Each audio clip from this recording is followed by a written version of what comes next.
So Biden is saying the Biden Justice Department was weaponized against Hunter, but not against Trump. The same Justice Department. Got it. It's fitting that Biden's presidency started with a cover-up and ended with one. The laptop, the lab leak, his health, the coup, and then a blanket pardon that historians are saying is bigger in scope than Richard Nixon's. Biden went from my son did nothing wrong to here's a pardon that goes back a decade. 42-year sentence for tax and gun felonies. It's the crack's fault.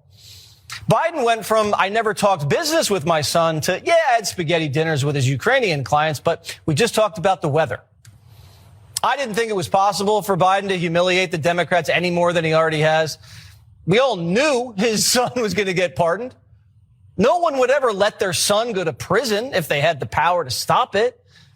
But just like every hoax, whether it's Russia or Smollett going out for a footlong at 2 a.m. January in Chicago, the media fell for it.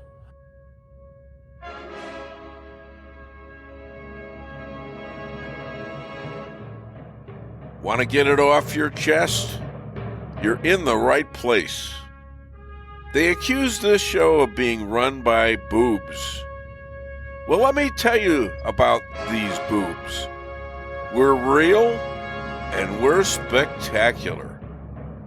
Want politics and fun sprinkled with a lot of laughs? Heard in every state in the Union and 770 cities around the world. We just finished 15 years of broadcast excellence.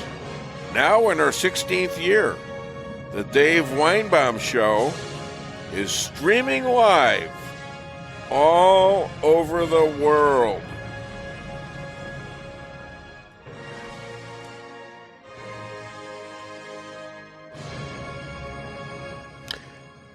There's been lots of speculation about age. Alzheimer's, dementia, these kinds of diseases. Since Ronald Reagan and Joe Biden were diagnosed with them, Reagan was in his mid to high 80s, while Biden was late 70s and early 80s now. Democrats tried tagging Donald Trump with this, age 78, and it backfired.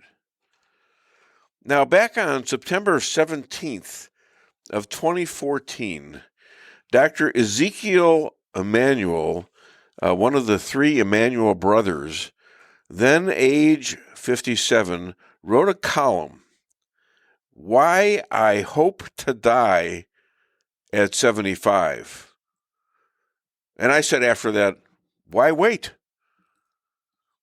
I countered 2 weeks later with a column published in the Jewish World Review. I was then 64 and was taken aback by Ezekiel's lack of evidence for the 75-year term limit. Back then, I took this as a challenge as an average person who had by then listened to a lot of hot air conclusions from people who use diplomas as a doorstep to unbelievable assertions and outright lies. While winning the Archie Award at McDonald's Hamburger University in 1973, my only qualification that I was pretty sure of was changing filters on the air conditioners on the roof.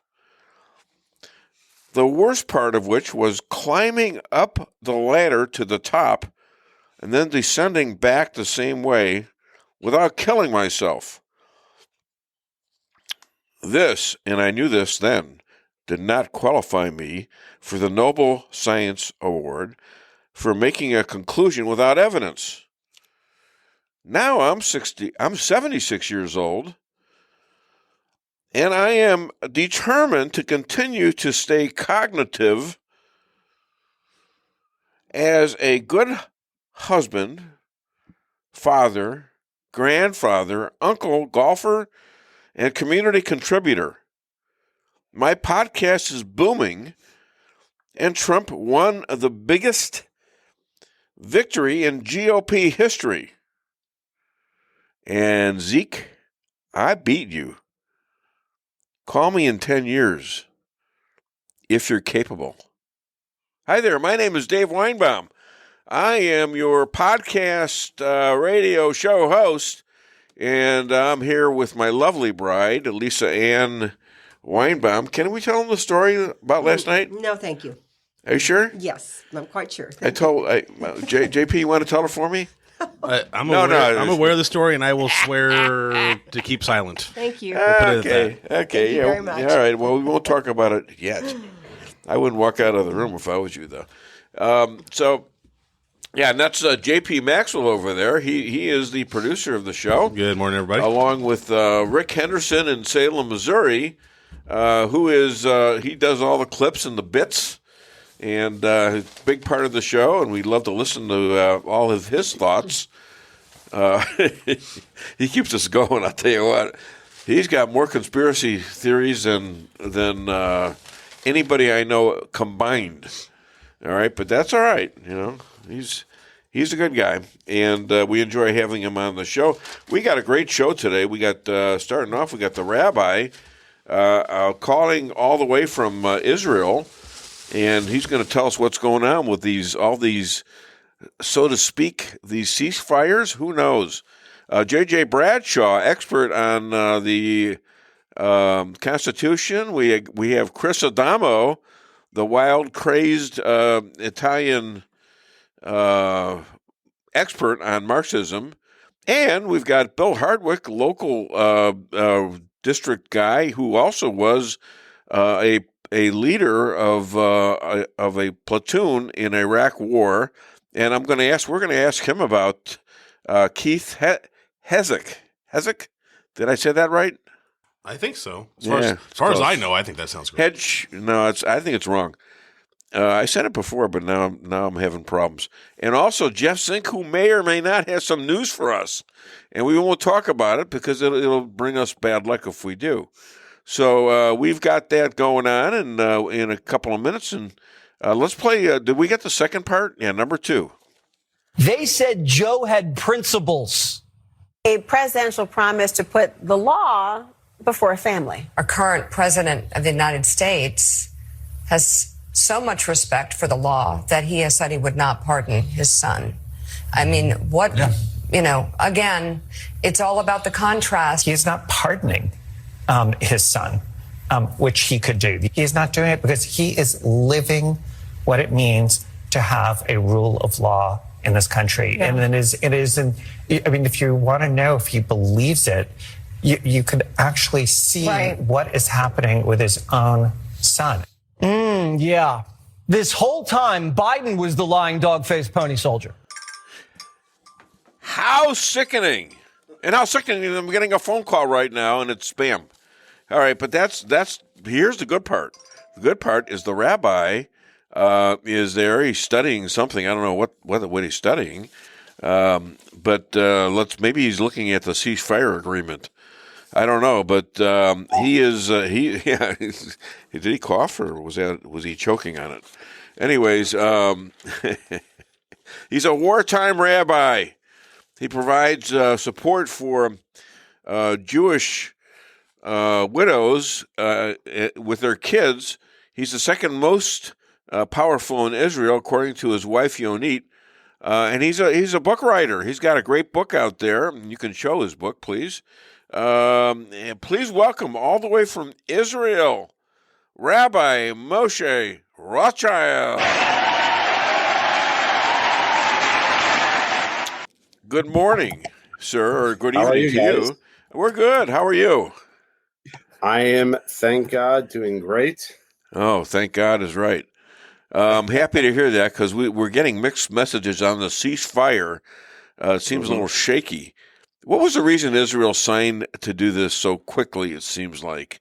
Were they really ready to sign it, or were they pressured into it? No, I think 100% they were pressured into it by Biden. He wanted, to get something done before his administration. The sun sets on his administration, and I think he threatened them basically you either take this or we're going to have a full embargo that we're not going to veto the UN. So, and I think it's not a mistake that the ceasefire is 60 days, which basically puts it into the Trump administration. And so Biden can say, that's his administration ended with a ceasefire, and then it was handed over to Trump. But and he's going to get a lot of people killed doing that, though. That's the deal. All right, and he's going to get already the Hezbollah saying we beat Israel. Right. Whichever leader this was, that's actually survived over there. Right.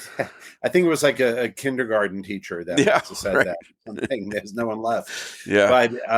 But Trump made quite a statement this week about. I'm sure you were going to bring that up, but we can't wait for Trump to tell him what Trump said. Yeah, I mean, he basically said that those hostages better be out, or all hell is going to rain down upon Hamas. Now, the reality is, whether or not he's going to enforce that isn't really the point to me. The point is that we finally have a U.S. administration saying the right things. Yes. And giving Israel the leeway to do what we have to do. And had the United States, namely the Biden administration, talked like Trump just did on October 8th and October 9th, this would not have dragged out for more than a year. Maybe if Trump was in office from 2020 on, you wouldn't have this in the first place. It's true, but like if you look at the developments since Trump's been elected, so for example, when Qatar throws out the Hamas leadership, they know Trump is there, and then they should have done that. They should have done that on October 8th. Yeah. But of course, they're not they don't fear Biden. They think he's a joke. Yeah. And Qatar is now back at the table helping negotiate. I just read that. Yeah. So the Trump effect is taking effect, even though he hasn't even, had his first day in his second term yet. No. And now let's say that probably he's going to get this thing over with reasonably well, I think. And now, what does that do for countries like Saudi Arabia, Bahrain, which I believe is in on the Accords, the Abraham Accords, and others, maybe even Iran. I mean, Iran is looking. Iran and Syria, by the way, are looking at rebels getting control, and these are the kind of people we can have accords with. Yeah, it's a good development. The truth is, everyone knows that one of the reasons Hamas launched this war was to prevent Saudi Arabia from cozying up to Israel and becoming part of the Abraham Accords. And so that's kind of been shelved for the last year and change. And now with the change again in the U.S. administration, I think we're going to see a fast track to relationship between Israel and Saudi Arabia. I think Iran is going to be, once again, hopefully bankrupted, and the Middle East is going to be a safer place. And it's not going to happen on January 21st, but it's going to happen, I think, relatively quickly. Now, they are finding some hostages, and it seems like many of them have been, almost all of them are tortured, and many of them have been killed over time. Yeah. Not just right away, but they've been, torturing them. Well, apparently that it seems to me that they were instructed by Sinwar, that's the theory, that as soon as they hear IDF troops getting close, they should kill the hostages. Yeah. So they were probably torturing them for a while, and then they heard the troops coming close, and then they killed them. Any repercussions because of Sinwar? What's that? Any repercussions after Sinwar against Israel, or did Hamas love him? I mean, so far, the only effect is now Hamas seems to be at the table, ready to negotiate, and have dropped some of their terms, and so Israel seems to be in a far more favorable position. So either we're going to have, this has to come to an end, one way or the other, either with the hostages released or finding out that they're all killed. I hate to say it, but one way or the other, Well, the conclusion has to come soon. There are there American hostages as well, about 8 or 9 of them. Is that correct? Yeah, correct. This week, or it was this past week, they had announced that it was an American hostage that was Adam Neutra was his name or something like that. He was killed. Yeah, he was killed, and he was an American. Yeah. Well, I think there might be hell to pay for just out of that once Trump gets in. And where's Biden? Where are any of the Democrats on this? Where are they? Democrats, where are you? Yeah. Have you seen a Democrat talk about this lately? Has a Democrat demanded the hostages be released lately? Right. They're very busy pardoning Hunter Biden. My God. That just, I purposely, we're going to be talking a lot about that during the show. And I purposely tried to avoid it in my monologue because I wanted to get other stuff out. And because the rest of the show is going to be dedicated to what's going on with the rest of the world. Senator Tom Cotton introduces a bill to replace the name West Bank with Judea and Samaria. How you like that one? Yeah, I think it's great. I mean, I'm a huge fan of Tom Cotton. I think he's got a lot of attributes to make him a great president. He served in the military. I think he's Harvard educated. He's tall. He's handsome. He's got all the very smart guy. And I think there's a lot of good attributes that one day will make him a great president. Just like me and you, with a few exceptions. Yeah, just like us. When I see him, it's like looking in the mirror. This guy, exactly.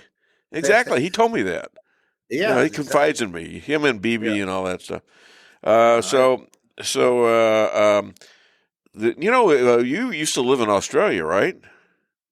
I did. Yeah, they're setting synagogues and attacking on fire, and they're attacking Jews. What did you do to make that happen, sir? Well, I have to. I do know that synagogue, the Adas Synagogue in Melbourne. I have been there, it's if you think about the 1930s and Hitler, it was all concentrated in Germany. It now seems to be that it's all over the world. We have these kinds of incidents. Yeah. If all of the anti-Semitic incidents that occurred all over the world in the last year were in one country, it would probably be worse than Germany was in the 1930s. Germany was a little bit. They didn't want to publicize it. They were a little bit embarrassed by it. These guys are not embarrassed. Right. Okay. Right. Blatantly calling for the death of all Jews or the river to the sea, and not even saying a reason why. The Nazis had a lot of euphemisms. Euphemisms. Solution. They didn't want to use the terms like killing, gas chamber, everything. Exactly. Had a euphemism. Even then, they were looking at excuses as if it wasn't happening, and a lot of Germans turned their backs on it and didn't say anything. How many of them do you really think didn't know what was going on in Germany? I don't think there were too many that didn't know what was going on. Yeah. But they tried to keep it down. The Germans. I got about 1 minute because of the Sabbath. So okay. So any Rabbi rants or Ben and Jerry scoops? No, but the truth is, I'm in a very positive mood about what's going on here in Israel. And I think we're moving in the right direction. Like I said, it's the Trump effect, and it's as if Biden's gone already. That's kind of everyone's kind of maneuvering here in all around the Middle East, and just wait till he gets here. And I think his appointments have been very strong. Yeah, his ambassador to Israel. We spoke about Huckabee. What a great guy! Yeah. I'm sure you'll be one of the first people he meets. You have met him. I did. Well, I should have known that. And you probably were the one that said, "Hey, we need this guy. Let's get him." Yeah, I'm sure. Bibi said, he's a good guy. Thank you, Rabbi. Yes. All right. So, other than DaveWeinbaum.net, where can people find you and buy your book? They could go to secretsofthehebrewbible.org. They will find my book there.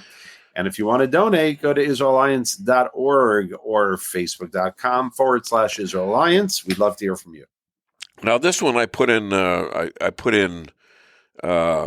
X, and it's getting, I got 10,000 hits on this thing. Why did Trudeau separate from his wife? You know, Trudeau, the guy in Canada? I know he is. Yeah. I know he, why? Well, she wouldn't let him wear her clothes. That's getting a big damn. That's getting a lot of attention on X. Sorry, that one made me pop there. That was good. I like that. Thank you. Finally, he laughed out loud for the first time in about 2 years. Oh my God! If you saw in the news, they actually found in Israel. This is true. An archaeological site.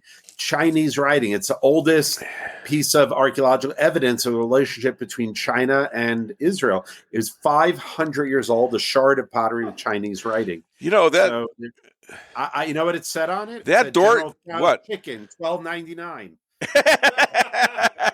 Yeah, but the DoorDash bill was $10,000. Yeah, exactly. All right, I got to run. All right, Shabbat Shalom. Hi to everybody. Okay. You got it. Bye. Bye-bye. That's too funny. That was a great interview with him. All right, he's a great guy. Okay, well let's play a couple more clips, and our next guest is going to be it's going to be JJ, and he's not on until like 20 minutes, so that's good. All right, we got plenty of stuff we can talk about. Tons of stuff. Hit it. But he acts like he has a monopoly on morality. At least Trump doesn't make promises he knows he's going to break. You might not agree with what he does, but when he says he's going to pardon Jan 6ers, he'll probably do it. Recess his cabinet, he'll probably do it. Fire the FBI director, he's done it once, he'll do it again. Joe Biden tells you he's George Washington, and then he acts like Benedict Arnold. And it breaks the Democrats' heart every time. I just want Democrats to stop acting like they are on this moral high ground politically when they have shown us they're not, whether it's skipping the primary process when Biden stepped down and things like Biden pardoning his son. Stop acting like y'all the pure party and Republicans aren't. Jeffrey Toobin, who knows a little something about dishonoring the office, says, quote, Biden's pardon for his son dishonors the office. Governor of Colorado, Democrat, says Biden put his family ahead of the country. This pardon is just deflating. Joe Biden just made clear his son Hunter is above the law. Is a really bad look for him, and I think it's potentially a destructive thing for his party. People's opinions that the system is somehow stacked in favor of Democrats against Republicans. I think this looks like the nation's head Democrat using the system for his own benefit. This pardon will tarnish Joe Biden's legacy. I mean, Joe Biden, let's be clear here, he lied to us for a long time. The media is even having Democrats do the walk of shame for lying to their audience. Watch this. In July of 2023, just after that plea deal fell through, this is what you said. I want to watch. Do you think a pardon for his son would be a mistake? Yes, and I don't think there's any chance that President Biden is going to do that, unlike his predecessor, who pardoned all of his friends and anyone who had any access to him. What does that feel like, watching yourself back then, reassuring people that Biden was not going to issue a pardon for his son? Yeah, and I think that if that plea agreement and that plea deal had gone through, there would be no pardon. That was a satisfactory outcome. It had already fallen through. That only was. Sorry? Well, when you reacted, this was when the deal had fallen through. Democrats have made liars out of the media, and look what happened. The Democrats are out of power, and the media is out of viewers. Democrat numbers guru Nate Silver is so angry, he's telling Democrats to not vote for any Democrat in 2028 who doesn't repudiate the pardon within 48 hours. But Eric Holder, Obama's wingman, says the pardon was warranted. Had his name been Joe Smith, it would have been a different story. There's look, people change and they go back and forth between God and not God and all that. And I'm just saying that, in my opinion, I don't have a proof of anything about that, but I believe in God, and I think it helps me, and I'm sure it helps my wife, and, it helps us get through challenges, and I think God wants to help, but he's not going to help you if you don't help yourself. He gave you a brain for a reason, and the brain wasn't to call on God and say, fix my problems with a miracle. All righty, so that's my take on God, and I do believe in that. It's just amazing that things are happening. Either I'm mentally ill, or I'm seeing things, or getting some push on major things that I should do or shouldn't do, and it doesn't mean that I know that I've got to take the I got to take the reins and drive the horse myself, but I got to do it with some attitude towards having God help me, give me put a finger on the bullet like he did with Donald Trump. Maybe just giving us a chance to survive and do stuff that I think he thinks is what we need to do. He didn't fix Egypt in a day when the Jews were there. He made them go through all this stuff to give the Pharaoh a chance to right his wrongs. Think about that. He was merciful to the Egyptians. He wanted him to change his mind willfully, and he wouldn't do it. He wouldn't do it. But that caused a lot of angst amongst the Jews, obviously. But still, they got through it. They got through it with God's hand on Moses' shoulder. And there's a connection between what happened to Donald Trump and what happened to Moses. A lot of people, somebody made this point on X right after Trump was shot in the head or ear. It was meant to be a kill shot, obviously, and came up with a bloody right ear, which probably meant that he had a bloody right thumb because it was dripping all over the place, and they had taken his shoes off and probably had a bloody toe, right big toe.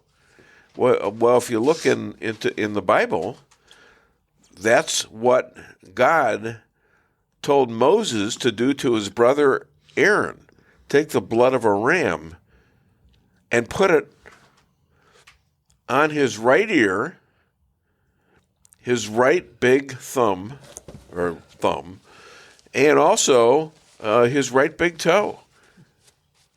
It's an anointing. Am I off here, or am I right? I know that's going to hurt you to say that if I'm right. I think there's truth to it, yes. Yeah, all right. Yes. Yeah, and she reads the Bible all the time, right? In the mornings. Well, that's well, you work, All right, so we're at the 9:30 point. We still got about 5 minutes, and let's. By the way, if you want to call the show, 573-578-2700. Do we have any messages? Check the board real fast. I think we might have one so far. Okay, Patricia, Oden, Maxwell, sounding good, looking good. Go team! All right, so if you want to send us some messages, good morning, Pastor Pat. She's also the official mother to J.P. Maxwell over here. So she's a busy woman, and she talks to God. She's on the show, and she's convinced me that there's something to this because she gets the same kind of messages that I'm seemingly starting to get. It's kind of weird, but it's fun. I'll tell you, I was in here. I was in bed a couple weeks ago, and our good friend is. He's here on the show today, and his name is Jeff Zink. He may or may not have a big announcement today. But I was thinking, I had him on the week before, and that week I was going to give him off. But I was sleeping, and suddenly I woke up and I looked at my phone, which I thought was on my bed, and it had like Jeff Zink on it, on my phone. Okay? And I'm thinking, it was like 3 a.m. I said, what the hell's he calling me now for? And I kind of, after that, I mean, I tried to go back to sleep, but then I said, what the hell just happened? So I looked for the phone on the bed. There was no phone on the bed. It was on the table next to me. And I said, what the hell's going on here? And I said, you know what? I think that was a message. I think he wants me to get Jeff on the show. So I called him early that morning, I think about 8 o'clock, 6 o'clock Phoenix time, roughly. And 5 seconds after I called him and left a message, he's on the phone to me, telling me that he's gone into this situation to where he may become the top assistant to Robert F. Kennedy for Health and Human Resources. Wow. And he's still in the race, I guess. I've been watching for announcements. I haven't heard from him today, but we're going to hear from him later. I texted with Jeff. I think it was Tuesday of this week when I saw he was going to be on the show again. I just said, hey, anything new? He said, nothing new yet, but I'm still in the running. It hasn't been announced yet. Well, so he's still... Maybe we're going to have a huge scoop here today at 10:30. Great, yeah. I mean, that's huge. And really, we go way back with Jeff Zink, all right, in terms of being on this show. He's a great guest and a good friend, all right? And he's a pastor, too. How many pastors? My wife's a pastor. Your mother's a pastor. You know, usually I'm out pastored. That doesn't take too much. Better than being put out to pasture. Oh, she's cute and she's funny. Oh, gosh. That was my lame attempt at humor today. I want to tell us what. I think I want to tell what happened last night. No, this is just really not appropriate. Maybe we should go to commercial break instead. I like that. All right, go to commercial. What do you know about funny? Do Eddie Murphy first. What do you know about funny? What do you know from funny, you bastard? All right, go to commercial. Come back. Your home is your castle. You don't need unwanted hassle. Don't let those creatures move in to stay. Let us protect your investments. That's what we're all about. Plank Termite and Pest Control will save the day. Plank is locally owned and family operated right here in Rolla, a Google preferred business. Our customer service and your satisfaction is our number one goal. So call Plank today at 368-3333. Plank Termite and Pest Control will save the day. Honey, what are you doing? What does it look like I'm doing? It looks like you're filling up a swimming pool. Yep, I'm filling up a swimming pool. In our living room? How else am I going to watch the game and stay cool? If your AC is on the fritz, call Hartley's Climate Control. Hartley's is the area's best in HVAC repairs, installs, and maintenance. Knowledgeable, honest, and dependable. Serving Rolla and the surrounding areas for commercial or residential needs. Hartley's Climate Control. Community born, community raised, community serving. Call Hartley's Climate Control today at 573-368-3163.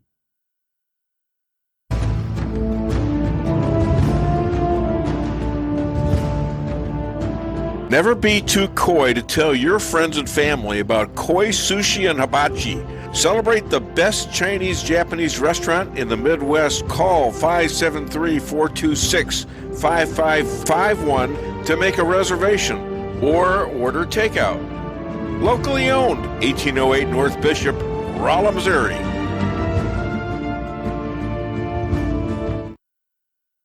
We can sum up McDonald's new crispy chicken sandwich in one word.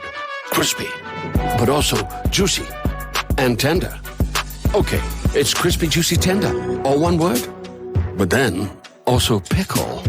Oh, and potato bun, which is two words. Okay, we can't sum up our new crispy chicken sandwich in one word, so You'll just have to try it to understand it. Order ahead on the McDonald's app at participating McDonald's. Ba-da-ba-ba-ba. Merrell's Quarry and Asphalt, 40 years serving cities, counties, and everyday businesses with driveways for people who live and work in our little piece of heaven right smack dab in the middle of America. Call 573-578-9101 for your free estimate of rocking, rolling, paving, driveways, sealing, and striping, too. That's 573-578-9101 for your free estimate. Your home is your castle. You don't need unwanted hassle. Don't let those creatures move in to stay. Let us protect your investments. That's what we're all about. Plank Termite and Pest Control will save the day. Plank is locally owned and family operated right here in Rolla, a Google preferred business. Our customer service and your satisfaction is our number one goal. So call Plank today at 368-3333. Plank Termite and Pest Control will save the day. At your locally owned Price Chopper, our standards are high because we know yours are. See for yourself what an incredible fresh selection of grocery items we have in store. Talk to our expert meat associates about what you're looking for. They're happy to meet any special requests like custom cuts, or see our expert produce associates on how to pick out the best fruits and vegetables. Quality in the deli means fresh, full flavor, and always delicious. If you're craving fresh baked goodness, we have that too. You can expect the best selection and the best value while interacting with our friendly and knowledgeable employees. You can find what you're looking for fast and easily at the best prices at Price Chopper. Fresh savings every day.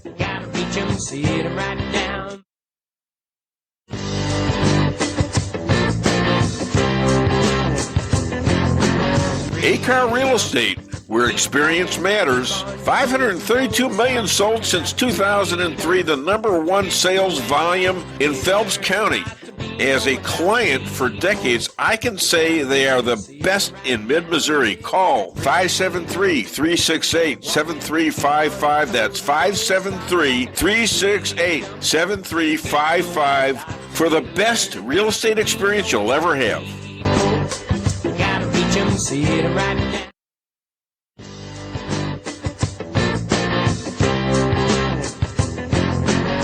Insurance going up like crazy. Daniel and Henry Insurance is one of the largest private insurance companies in the world. Richard Boyette, 314-444-5011. He's my guy at Daniel and Henry for 10 years. Business or personal, call Richard at 314-444-5011. He's the best. At Town & Country Bank, we've got all the perks of a national bank, like online banking, quick loan approval, and you can deposit your check from your phone. But that's not why our customers love us. They love us because we still offer hometown customer service. Stop by one of our 2 Rolla locations and let our friendly team remind you how special hometown banking can be. We're locally owned and will take the time to understand your needs. Smart, friendly solutions. Town & Country Bank. Member FDIC. Equal housing lender. All right, we're back on the air, and I'm looking at a computer where he's looking at something, and we're going to play a little something for you, and then we got JJ coming up. Hit it. Cheese is a lovely story, how we get the word cheese in our vernacular. In the year 28 there was an old farmer, and a gentleman came to his land and said, "I'm so thirsty, may I have a little dipper milk?" And he said, "Certainly, go over to the barrel." He not knowing that the barrel of milk had soured, see?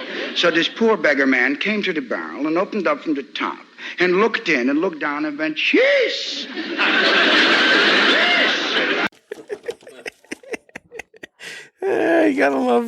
You gotta love us Jewish comedians, right? Jewish comedian. Who do I get in the show? I get Elon Hakim. All of a sudden, he wants to go into show business. What's wrong with us Jews? We love show business. I don't know why. All right. Anyways, ladies and gentlemen, my next guest, who this is my amateur showing of who this gentleman is he's 200 and is it 56 years old?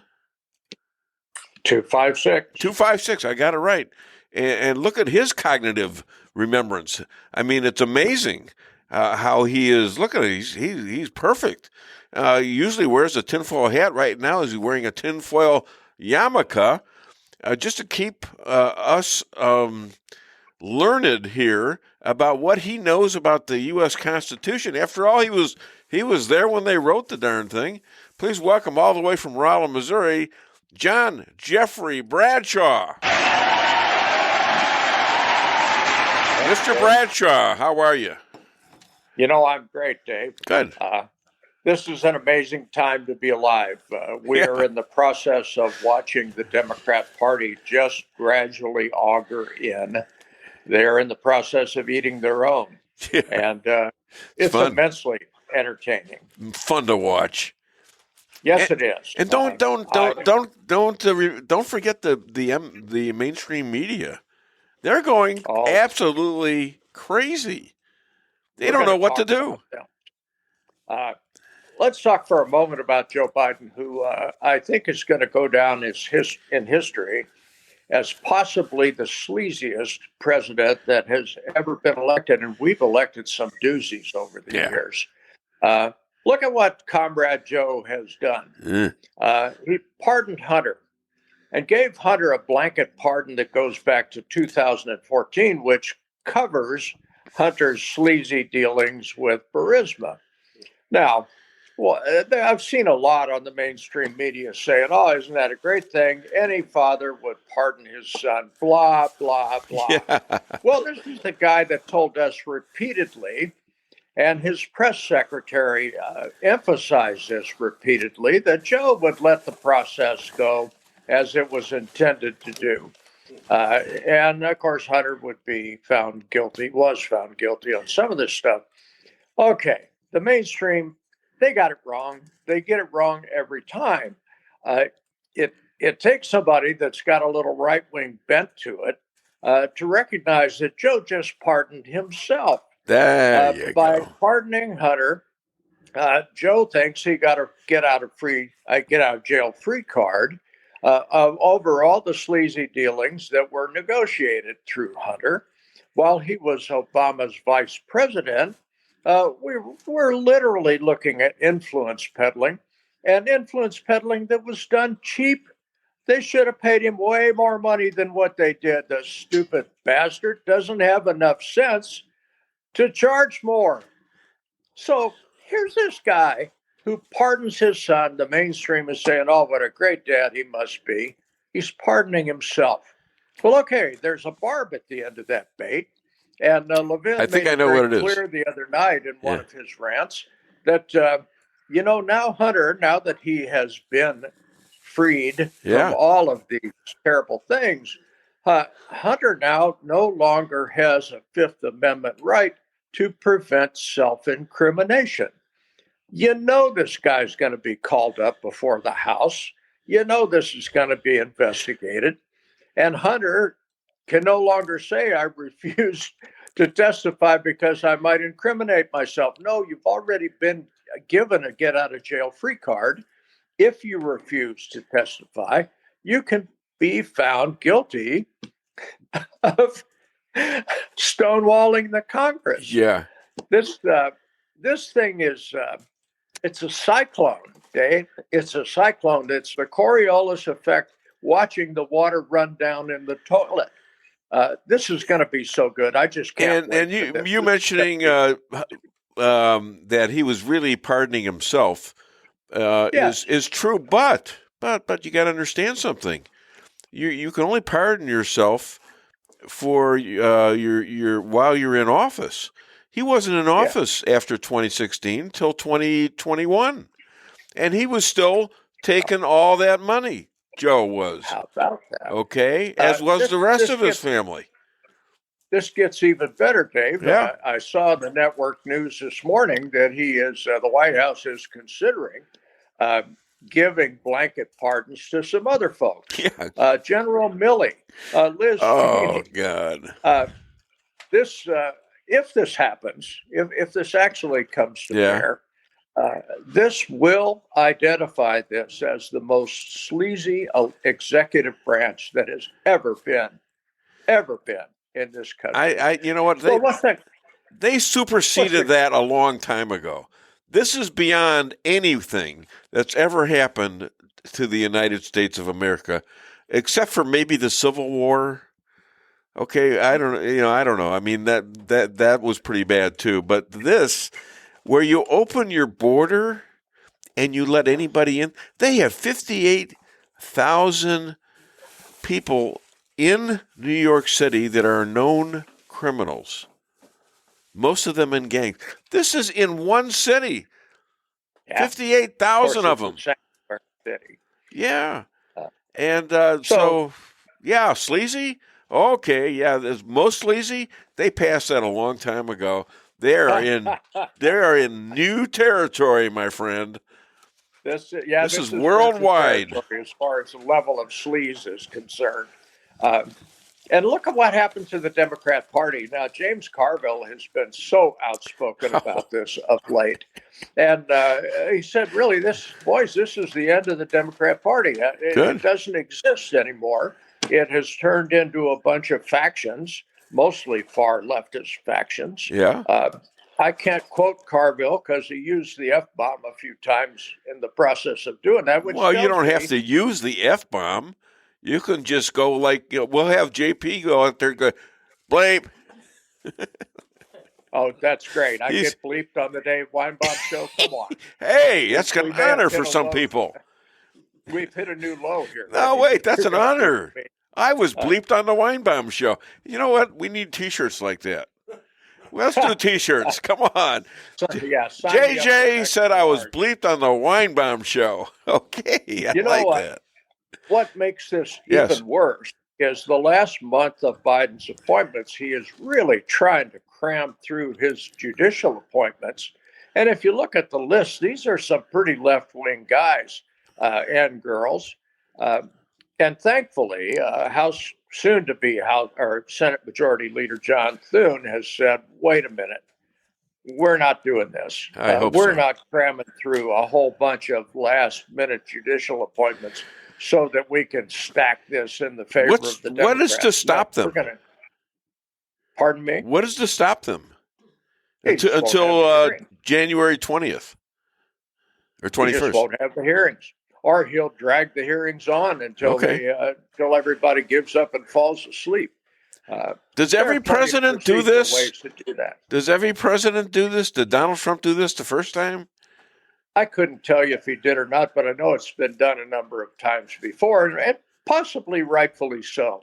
You've got a brand new administration coming in with some new ideas.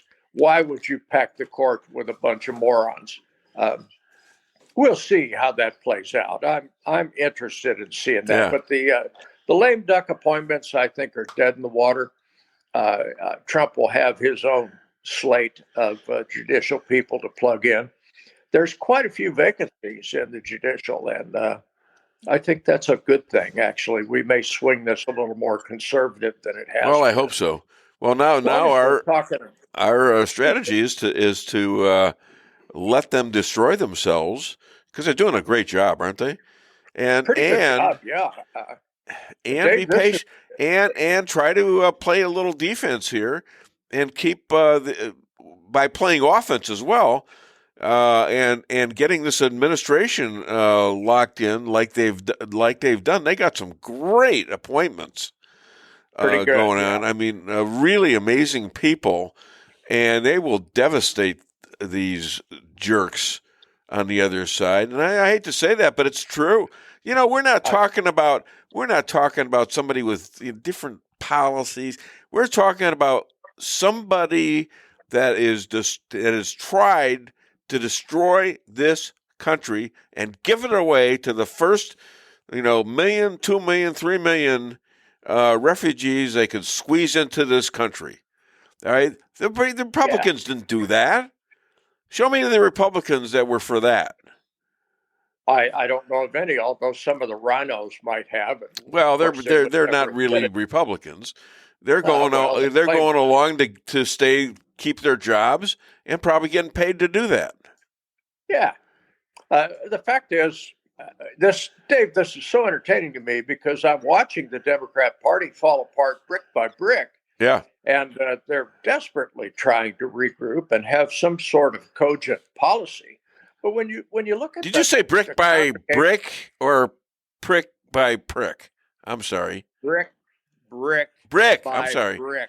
I don't know where I would come up with that. Dave, and I'm going to get a T-shirt over this thing. I was bleeped on the Dave Weinbaum show, and Dave misquoted me to get it done. Wait a minute, that's another T-shirt. Democrat Party. The Democrat Party is losing it prick by prick. Brick by brick. I know. You do your T-shirt, I'll do mine. BRICK. He's getting animated. Dave, you're killing me. Am I getting under your skin? Am I getting under your skin because I'm trying, damn it? We'll do that personally. We can't do that. No. That's a threat, I think, there. Yeah, I may drive through McDonald's and say foul things to you. I'm afraid you'll run me over. I'm not that far gone yet. But we were talking about the judicial here. Yeah. And SCOTUS is in the midst of quite a boiling little mess. Yeah. Tennessee's law restricting gender-affirming care, which I read that little pearl, and I kind of like that legislation. Pretty much says a boy is a boy and a girl is a girl. How dare you say that on this show? If you try to make them something else. How dare you say that? Oh, my gosh. Well, the Supreme Court is now hearing this. Yeah. And it's interesting. You've got two or three of them that are saying this is racist. This is ridiculous. This is you're anti-black because some of them might be black or something. I don't know. Anti-gay. Dave, these people have been grasping at straws for a good long time. And if we look at the sweep that Donald Trump did in his presidential election, I'd say he has a mandate for going back to the Constitution, going back to some common sense. Yeah. The leftists have drug us so far left, and most of us out here in the hinterland are much opposed. What do we want out of our government? I pay my taxes. All I ask of my government is to leave me alone. Yeah. Don't cram a bunch of stuff in my face. Don't give me a bunch of gay stuff. Give me a break. All I want is government to leave me alone, and the leftist government has chosen not to do that. Yeah. So SCOTUS, the split in SCOTUS is kind of interesting because you look at the leftists there, that during the hearings are very much attentive to what these people are saying. And the conservatives are shaking their heads like, you got to be kidding me. You actually had to bring this junk into my court that any reasonable person can see what the answer to this thing is. Why are you bothering me with this? Sure. That, too, has been so entertaining. Dave, I'm right on top of my game. I'm loving this stuff. I love watching this stuff fall apart right in front of their faces because they have crammed this stuff onto us during the Obama administration, during the Biden administration, further and further and further left. And those of us who are mid or right are saying, boy, it's about time. It's about time that this garbage got flushed. Yeah. I'm so entertained by this. And you know, you would think they have stopped attacking Donald Trump. A lot of them are saying he's right. Yeah. And a lot of them are saying they're taking back back the Nazi stuff. You know? Well, he's obviously not a Nazi. Not a fascist. Well, yeah, the Mika and Joe, you know, went to Mar-a-Lago, and so did Zuckerberg. I mean, to beg. I mean, there, and he's not going to them. If you notice, he is not going to them. He's staying at home. They're going down there by their choice, by hoping to get to meet him. He's got people coming from France, from Canada. They're coming down to see him. Yeah. Now, you would think that normally a president would be traveling around or at least somewhat. He doesn't need that. He doesn't need it. What does that say about his leadership? What does that say about his reputation? And Donald speaking Trump. of Zuckerberg showing up at Mar-a-Lago. If McDonald's ever goes far left, we'll have the big Zuckerberger. Well, there's a story to that. He had one time, his father thought, I don't know what his connection was, but he wanted to make his son a owner-operator like me of McDonald's. Really? Yeah. I did not know that. I think at this point I'd trade him. You think? I think no. I know. Dollar-wise, I'd trade him. Yeah, sure. Let him go fix a air conditioner filter. Let him go put one in there and do that for a living. You got a better gig than he does. Well, Joe Biden. I'm happy with what I do. Joe. Yeah. Let's go back to Joe for just a minute Yes. and the failings of his administration. Joe just gave $1 billion. That's 9 zeros, Dave. Yes, I know. $1 billion Nice. to Africa. Yeah. Meanwhile, we have people in Florida and North Carolina who are sleeping in tents because of the natural disasters that have occurred to him.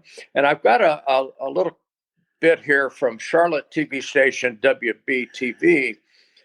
Thanksgiving week, a FEMA representative vowed that 103 trailers would be delivered to North Carolina, a western part of North Carolina, FEMA trailers. These are staged at Hickory, North Carolina. There's about 200 of them there. That lot is at capacity. 46 were delivered. 46 out of 103. FEMA's response to this natural disaster has been absolutely awful. It has been bureaucratic. It has been inept. And in fact, it has been politicized. We've talked about the Trump signs in the yard where the FEMA folks would just bypass them. So here we are in the last 30, 40 days of this administration, and we're seeing how badly this administration administers. It sure as hell isn't getting any better. I mean, it's everything is being revealed right now. All the evil is coming out, and they don't have the mainstream media to protect them anymore because they're screwed. Nobody's listening to them.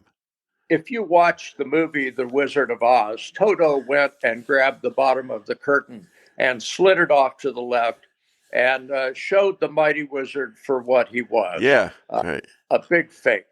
And Joe Biden is a big fake. He's not pulling the levers of power. There's a committee behind him that's doing this stuff, probably Jill Biden, and she's not the sharpest tack in the box either.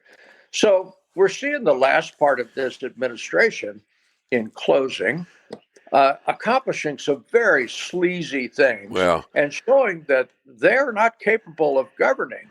And when we watch the mainstream media falling apart, and believe me, that's been remarkably entertaining to me as well, we see outfits like Newsmax and Breitbart and all the others that have supported a conservative cause and actually give facts on the air. And when they spew opinion, they label as such. We're watching the mainstream fall apart. MSNBC, CNN, their viewership is way down. Oh, yeah. Why? Because they were the propaganda arm of the Democrat Party, and the Democrat Party is no longer in power. We're watching the rats leave that rapidly sinking ship. And as I've said 3 or 4 times on this broadcast, it is remarkably entertaining for me. I'm grinning while I'm watching this garbage. Well, I would agree with everything you said, except for the comparison between Joe and the Wizard of Oz. The Wizard of Oz seemingly was a nice old man who helped these people out, even though he did it through somewhat ridiculous way. Joe Biden isn't helping anybody out, but him and his family. Yes. Okay, and he's evil. He's a criminal. All right, Dave, we have laws against this. This is going to play out over the next big time. I can't wait for this to be exposed. And to your point, the Democrats don't have a lot of ammo these days. They've lost a lot of their friends, and they're losing a lot of people. You're going to get people ratting on each other pretty soon. Oh, I can't wait. They're already ratting on Kamala with the money situation. 1.5 billion, and she spends over that, 20 million. Who got all that money, Oprah? A lot of folks are saying, where did that money go? Yeah, now, where's I did Oprah? not donate to any Democrat. How about P. Diddy? P. Diddy, okay? Yeah. Dave, it's, yeah. That was my P. Diddy. It is just an amazement to me. Is that it? How quickly Did I get thing it? is auguring in. No? This is cyclonic activity, and I just love it. I love watching it. Yeah. I have disliked these folks. I'm not a hater. I'm not a bigot. I don't hate them, but I dislike them to the max. And it really is entertaining to me to watch them gradually grind to a halt. Yeah. Here, Richard Lockwood. Joe Biden wants a part of the whole J6 committee. Is he serious? He probably ought to. Those people committed a number. That's of right. crimes. Okay, yeah, okay. I thought he was talking about the people that are in jail now. No, Trump's going to take care of that. Trump is going to take care of that. Yeah. And a lot of people are urging this Fetterman in Pennsylvania. Yeah. All of a sudden, he is saying things like, you know what? They ought to pardon. He ought to pardon Trump. Ought to. Ain't going to happen. Probably not. But I wouldn't be surprised. I wouldn't be surprised if he did, just out of spite for what they did to him. He's a pissed off guy, Joe Biden. I mean, even Obama has let him go. I mean, they all hate each other now. Well, yeah. The knife was shoved between his ribs by Nancy Pelosi, but Obama was behind that. Oh, sure. Obama has a legacy that he is very concerned about, and I think his legacy is going to be sullied seriously as this Biden information unfolds. And I think Joe thought he got away with a whole lot by pardoning Hunter. I think he opened Pandora's box. And when you're right, Obama has a huge influence on this. They started to investigate Trump under the Biden and Obama administration.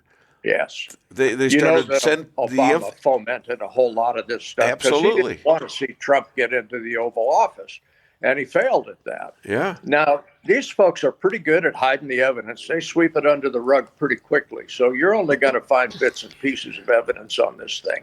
Right. But public opinion matters, and I think as this thing unfolds, we're going to have the majority of the public in this country saying, wait a minute. It looks to me like you folks did some really dirty stuff, and we don't have any evidence, but public opinion matters. It matters in elections, and we have midterms 2 years from now. That's right.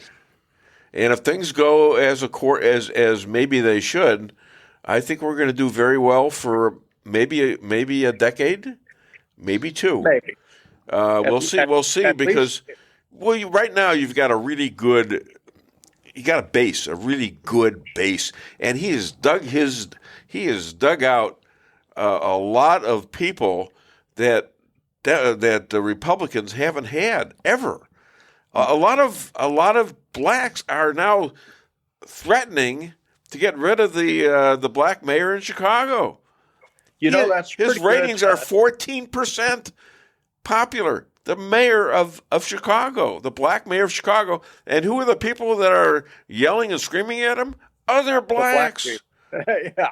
Okay. This is amazing stuff, and it has to be done. It has to be done.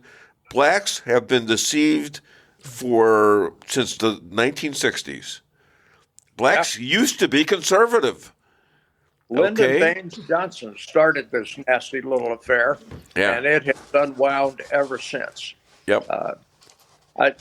Dave, it's just if you and I are going to be remarkably entertained over this stuff for the next few years, I just can't wait. I want to watch this thing quietly burn, and I think it's going to. I agree. And we've done pretty well in the executive branch. We need to get a bigger majority in the House and the Senate. And I think the midterms may do that if Trump's policies prove to be beneficial to this country, and I believe they will. Well, and if they can continue this massive fight against cheating, which I believe they did this time. I still believe there's tons of places where they tried to cheat.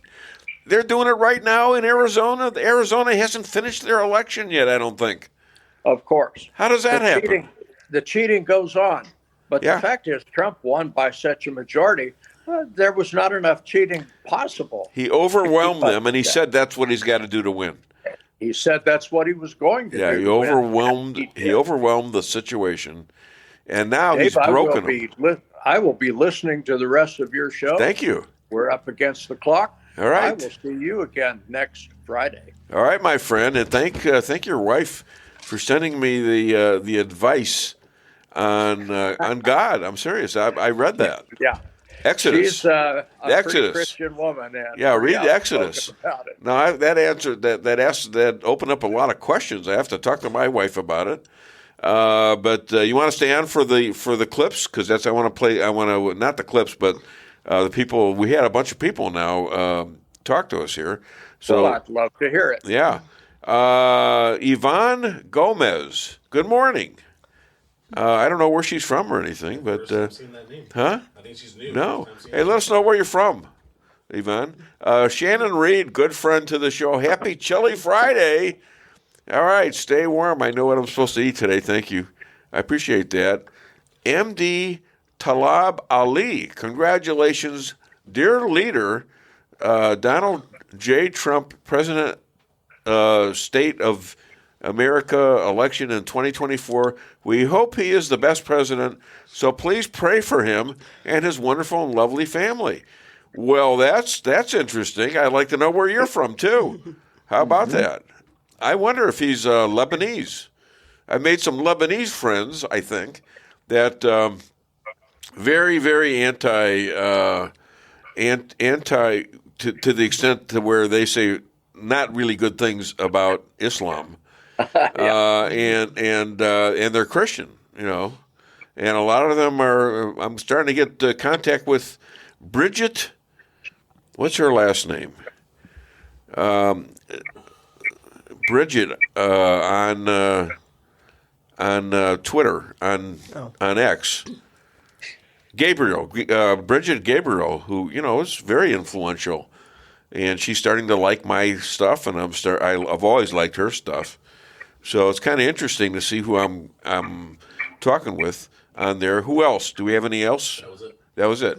All right, my friend. Another new one now. Oh, another new one. Okay, maybe an answer to this. Yeah. I am from Bangladesh. There you go. All right. Why don't you talk to your people about the Accords, the Abraham Accords, and maybe get them going with the United States? I'll tell you what, under Trump, it'll be a great deal, and I think you're going to see a lot of people go with that. Mm-hmm. So you heard it from me. Tell your prime minister that Dave Weinbaum said that, and this will happen tomorrow. No, I mean, not tomorrow, but maybe in a couple of months. All right.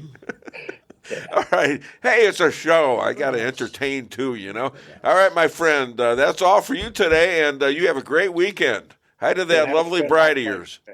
Thanks. Thanks, buddy. Okay. Bangladesh, that's new. Yeah, Bangladesh. Yeah, that's pretty incredible. Is that's it's right next to India, isn't it? I think it's somewhere in Asia there, Yeah, tell us where Bangladesh is. I think it's like on the east, the east side of India. Yeah, we need to find that out because I'm interested in stuff like that. Anyways, we're back on the show, and we haven't done anything really hilariously funny, but I want to play that baby, that this abortion thing. The people are crazy about this killing babies thing, and you're nuts. I'm telling you, women who do this, don't play it yet. Women who do this have to take a look at this and imagine themselves in the womb at 32 weeks. Imagine yourselves being this person. And I said it. It's a person. She's a person. Please watch this. Nenê do pai. Oh, meu Deus do céu, gente. Ela tá feliz, meu Deus do céu. Bebê. Mas, gente do céu. Nenê do pai. Mas, meu Deus do céu, gente. Women, I'd like to hear your comments on this. Imagine yourself being in the womb. Imagine yourself as cognitive as she is to hear her daddy and actually react with a smile, with an understanding of what is going on. And then tell me this is a piece of flesh. Come on, you're hurt. This is women. This is a women issue. When you have abortions, you're just not killing men. You're killing men and women. You're killing whole families that they could have, men and women. Did you want something to say about that? Am I wrong? No. Okay. So, we've gone from ridiculous to murder, and that's not good for us.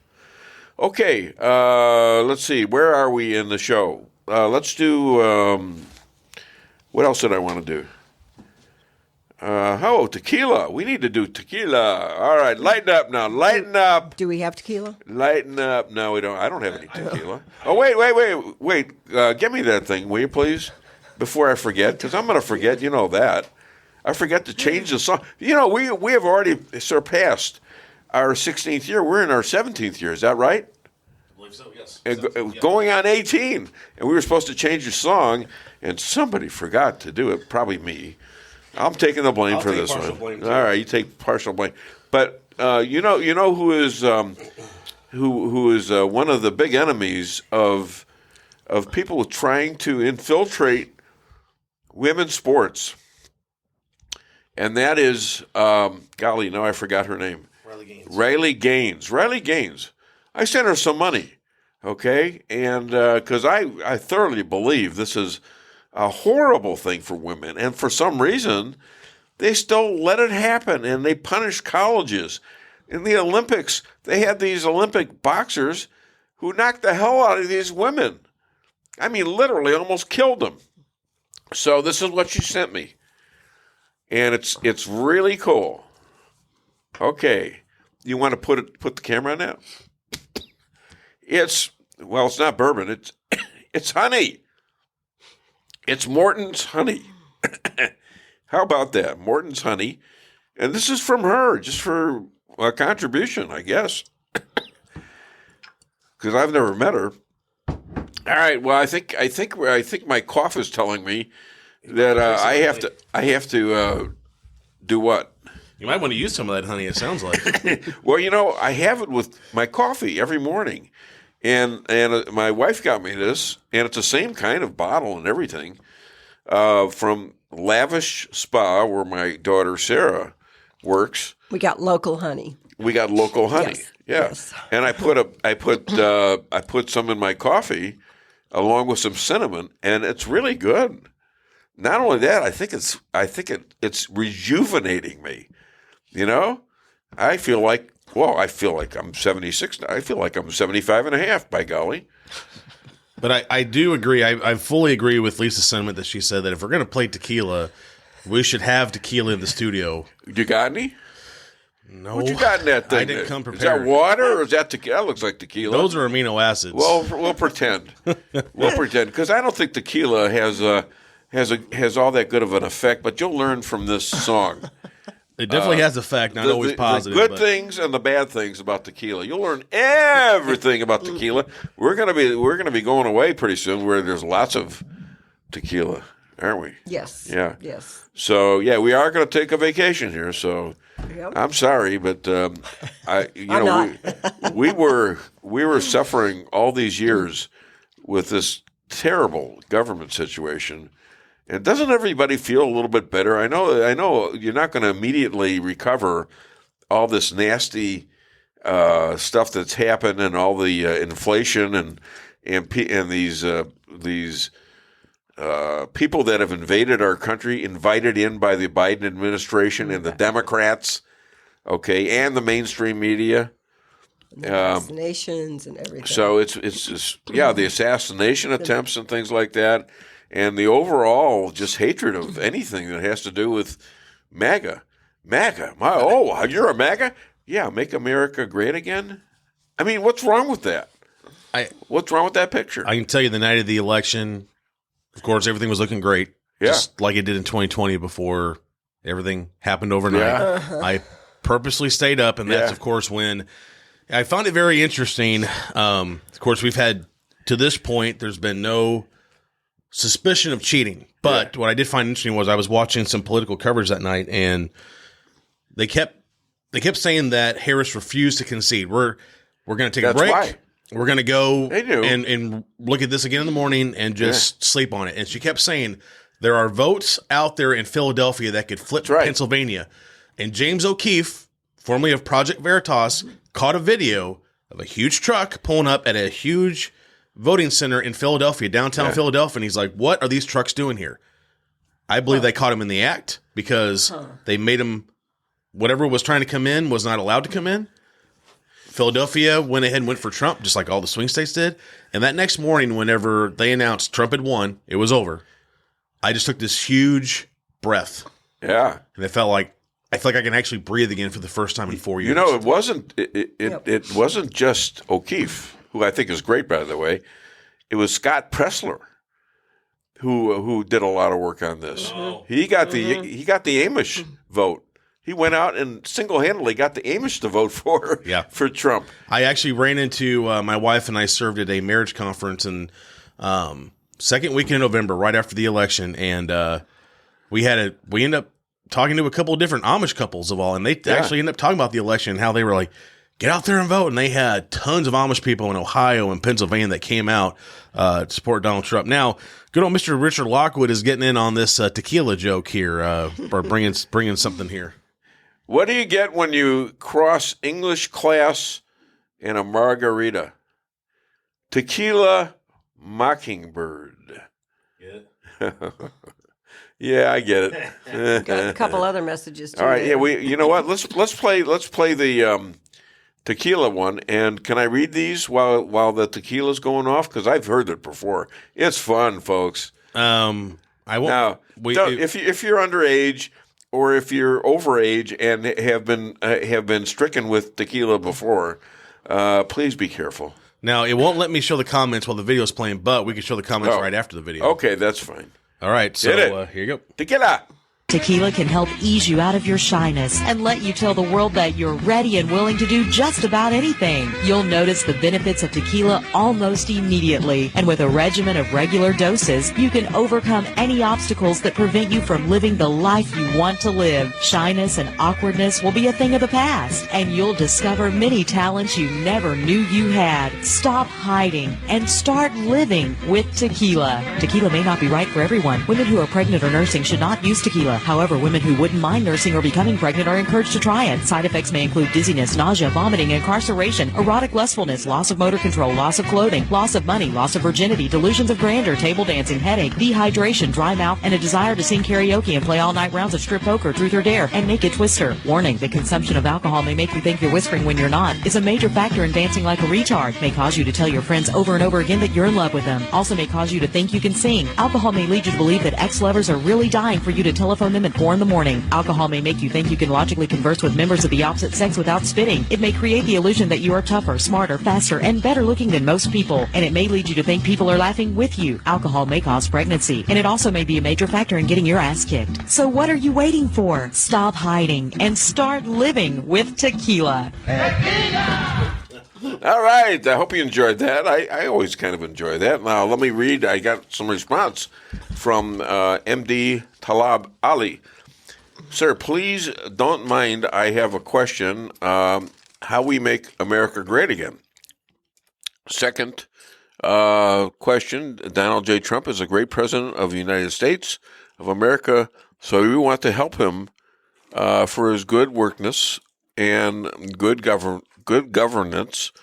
Congratulations for his good government team. Who's want to make a great America great again? It's my personal opinion. Well, that's our personal opinion too, Ali. And we think Donald Trump is the key to having a lot of American values in countries like Bangladesh.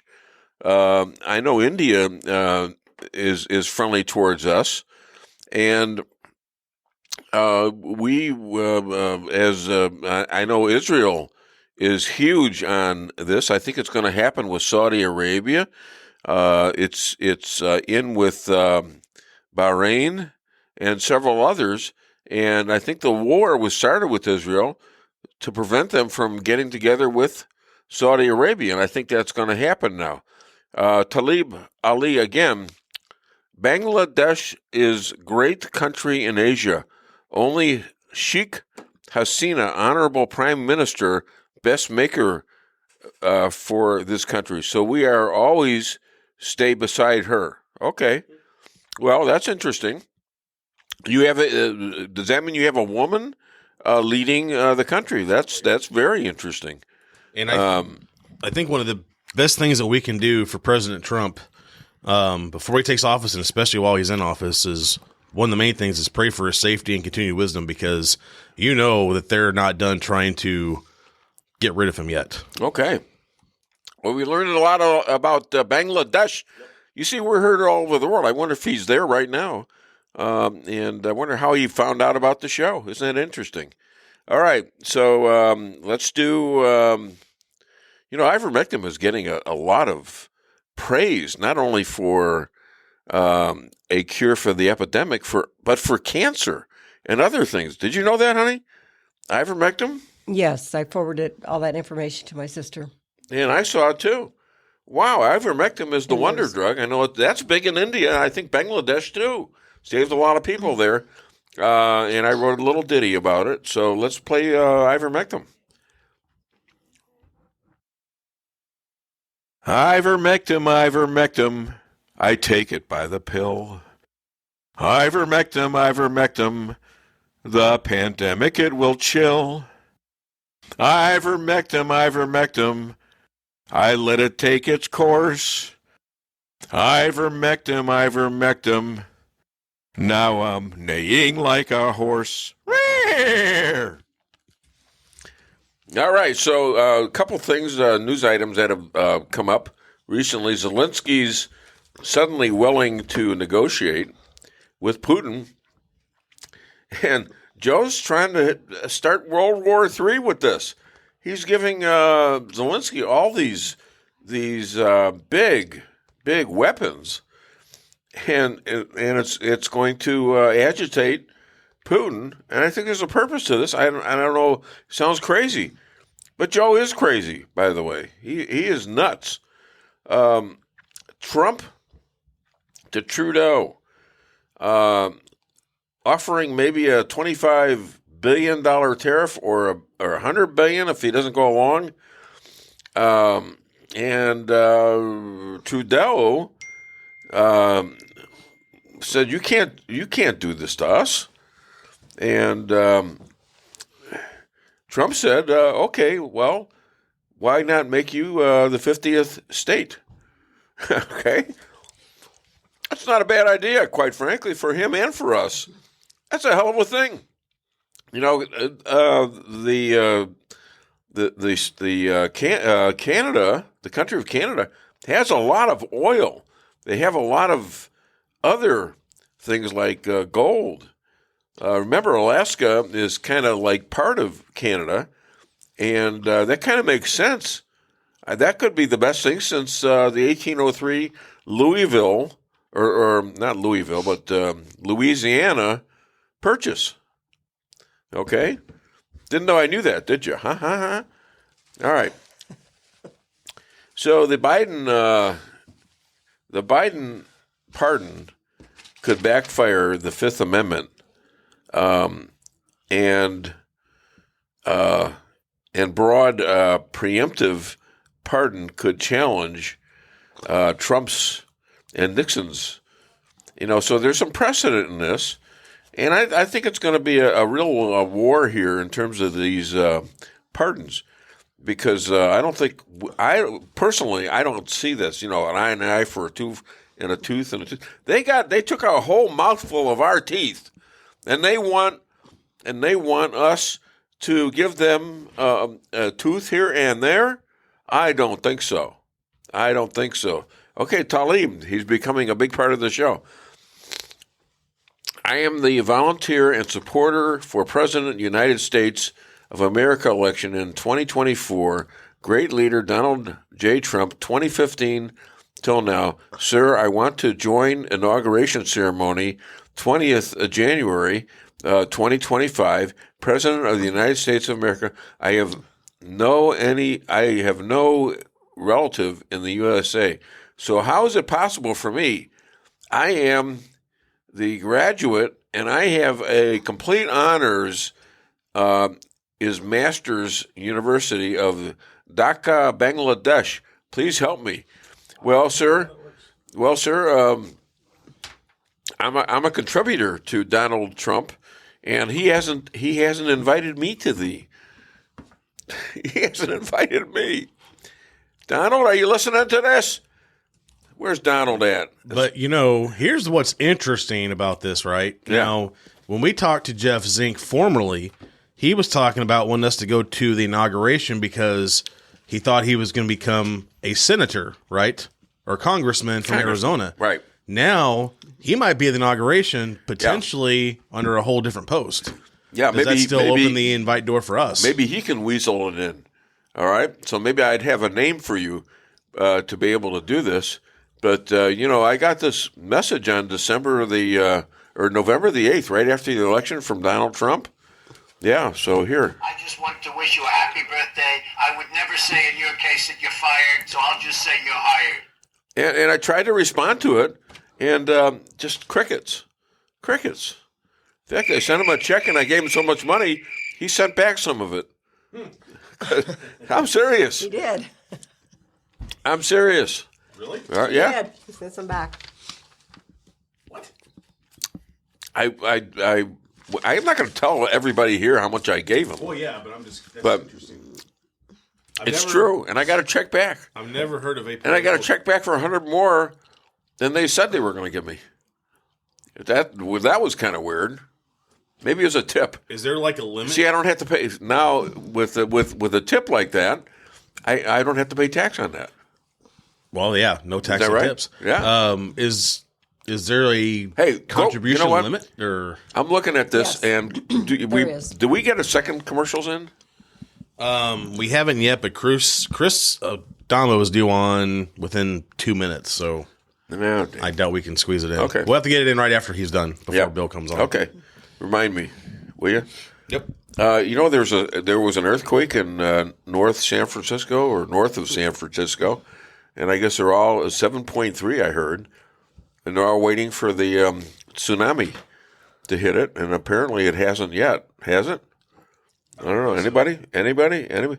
So, YMCA. Now, Trump won an award last night at the Patriot banquet, and he, I think he led them in a song of YMCA.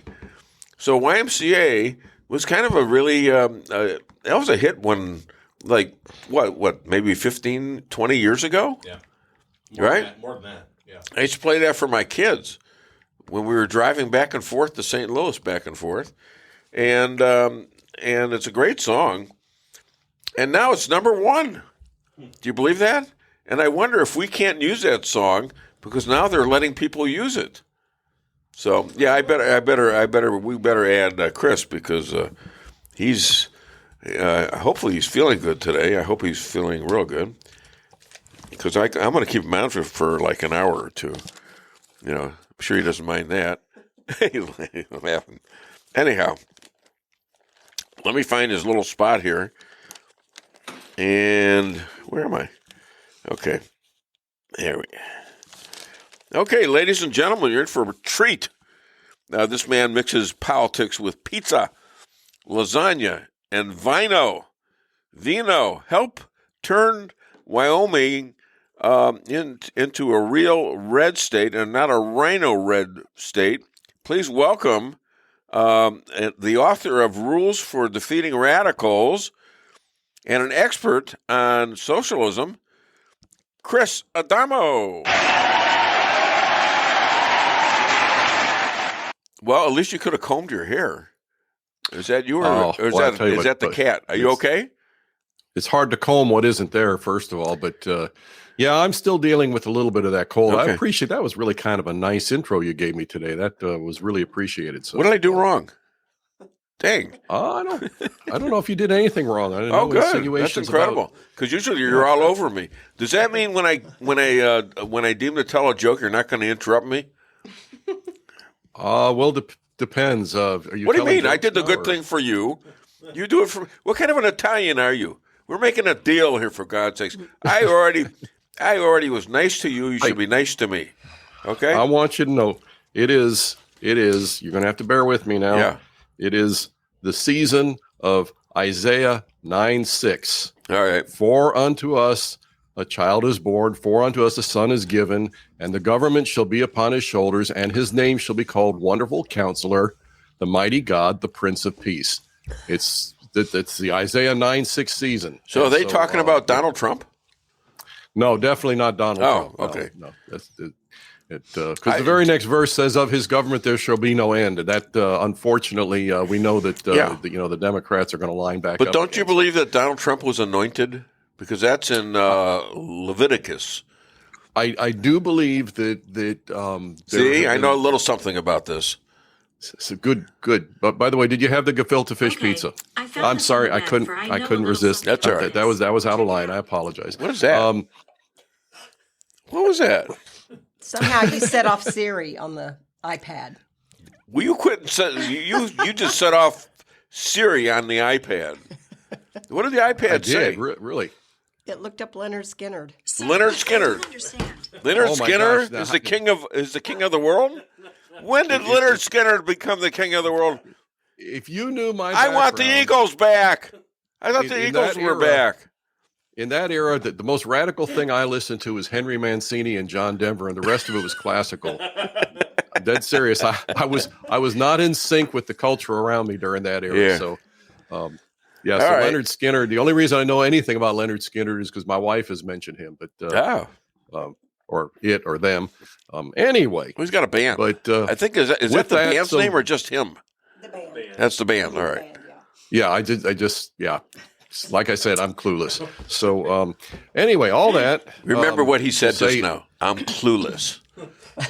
When it comes to Leonard Skinner, when it comes to the 60s culture, I just knew that they were kind of going down the proverbial toilet pretty fast, and I didn't want to be part of it. So I was kind of a weirdo because I was a conservative when conservatism wasn't cool. Well, I was a conservative too. Now, what song was that based on? It didn't mean I hated songs. We'll play trivia here. I was a conservative when conservatism wasn't cool. Who was that? You remember what that's based around? Yeah, Barry Goldwater. Barbara Mandrell. I was country when country wasn't cool. So, okay. Anyway. All right. I still want to know who signed your deal with the FBI that you would be in the witness protection program in Wyoming, for God's sakes. You're going to revert back to the stereotype Italian jokes now. Yeah, well. Wyoming it's absolutely amazing what's going on there. Yeah. And it's happening. I'm not going to claim total credit for it, but I did do a teaching at the Wyoming Freedom Caucus retreat, literally right up at the foot of the Devil's Tower about a year and a half ago. And we talked about how to fight an offensive fight versus always going on defense, which is what. And let me tell you something. I'm seeing it happen this week, and I'm so frustrated because we are in a situation where, number one, we absolutely have to go on offense. Excuse me. Number two, it's a good winning strategy. And if we go on defense, we lose. Okay. And I'm talking specifically here about the Pete Hegseth situation. Yeah. Okay. Let's just take what's really happening and let's parse it a little bit. We're hearing these things about, well, he had a wild party back in, whenever he did this. 7 years. These people, These people, this is the Epstein's Island crowd. Okay, they don't care about wild parties. They don't care about any kind of evil, perverse behavior, and he hasn't done any of that. Right. They'll accept far worse. What we've got to do in every case is, rather than try and say, well, it wasn't that big of a party, and he did, okay, it's a few years ago, and I don't even know what he did or didn't do. That's irrelevant. The real reason these people oppose him, and this should be our message, and we should stay on it constantly, the real reason they oppose him is because they know he will be an effective change agent for good in the DOD. He's going to stop the revolving door of bloated bureaucracy. He's going to go in and get rid of all of this. They call it woke. I call it brain dead. This leftist counterculture garbage that is destroying. And who does that remind you of? Donald Trump. Damn right. Yeah, and this is the whole reason they hate him. But they're not going to say that. You know what? We don't want him in there because we want business as usual at the Department of Defense. We've all been getting rich off of it for all these years. Yeah. And we want to see the counterculture forced on anybody who joins the military. They're not going to say that. So they're going to look for some speck in his eye out of his past, whether it's real or invented. And I don't know. I don't care. They don't care. Their whole thing is to use this to undermine him. Now, if our side would respond to every one of these attacks, they should have done it with Matt Gaetz the same way. Every one of these attacks by saying, why do they really oppose him? And let them rant. Let them call us names. Let them rant. Here's why they really oppose him. Let's go back to what are they really about? If we were to fight that way, we wouldn't lose any of these nominations, and they'd be on their heels every time, and they'd learn to not try and pull we wouldn't have gone through the 2020 stolen election because Trump would have been on it, but he didn't know enough that they would do that. And he didn't understand it. Let's face it, they blindsided. The blatancy of that blindsided us. Now, it really didn't blindside me. I knew something was going on. I mean, it was so vast and so blatant. We've seen stolen elections for years, and I'm trying to remember the name of the guy. He was a conservative. He's a great conservative out of Orange County. Back in the 1990s, he used to sub for Rush Limbaugh on his program. He was actually the son of Jack Haley, the Tin Man in Wizard of Oz. Anyway, really? I can't remember his name, but he was great, and he watched his election get stolen. Yeah, and it was the same garbage that they're doing now, where they count and count and count. And he got his congressional seat stolen, and the Congress, the Republican-dominated Congress, would not stand with him because that made it look like poor sportsmanship on their part. Sure. Okay. It wasn't the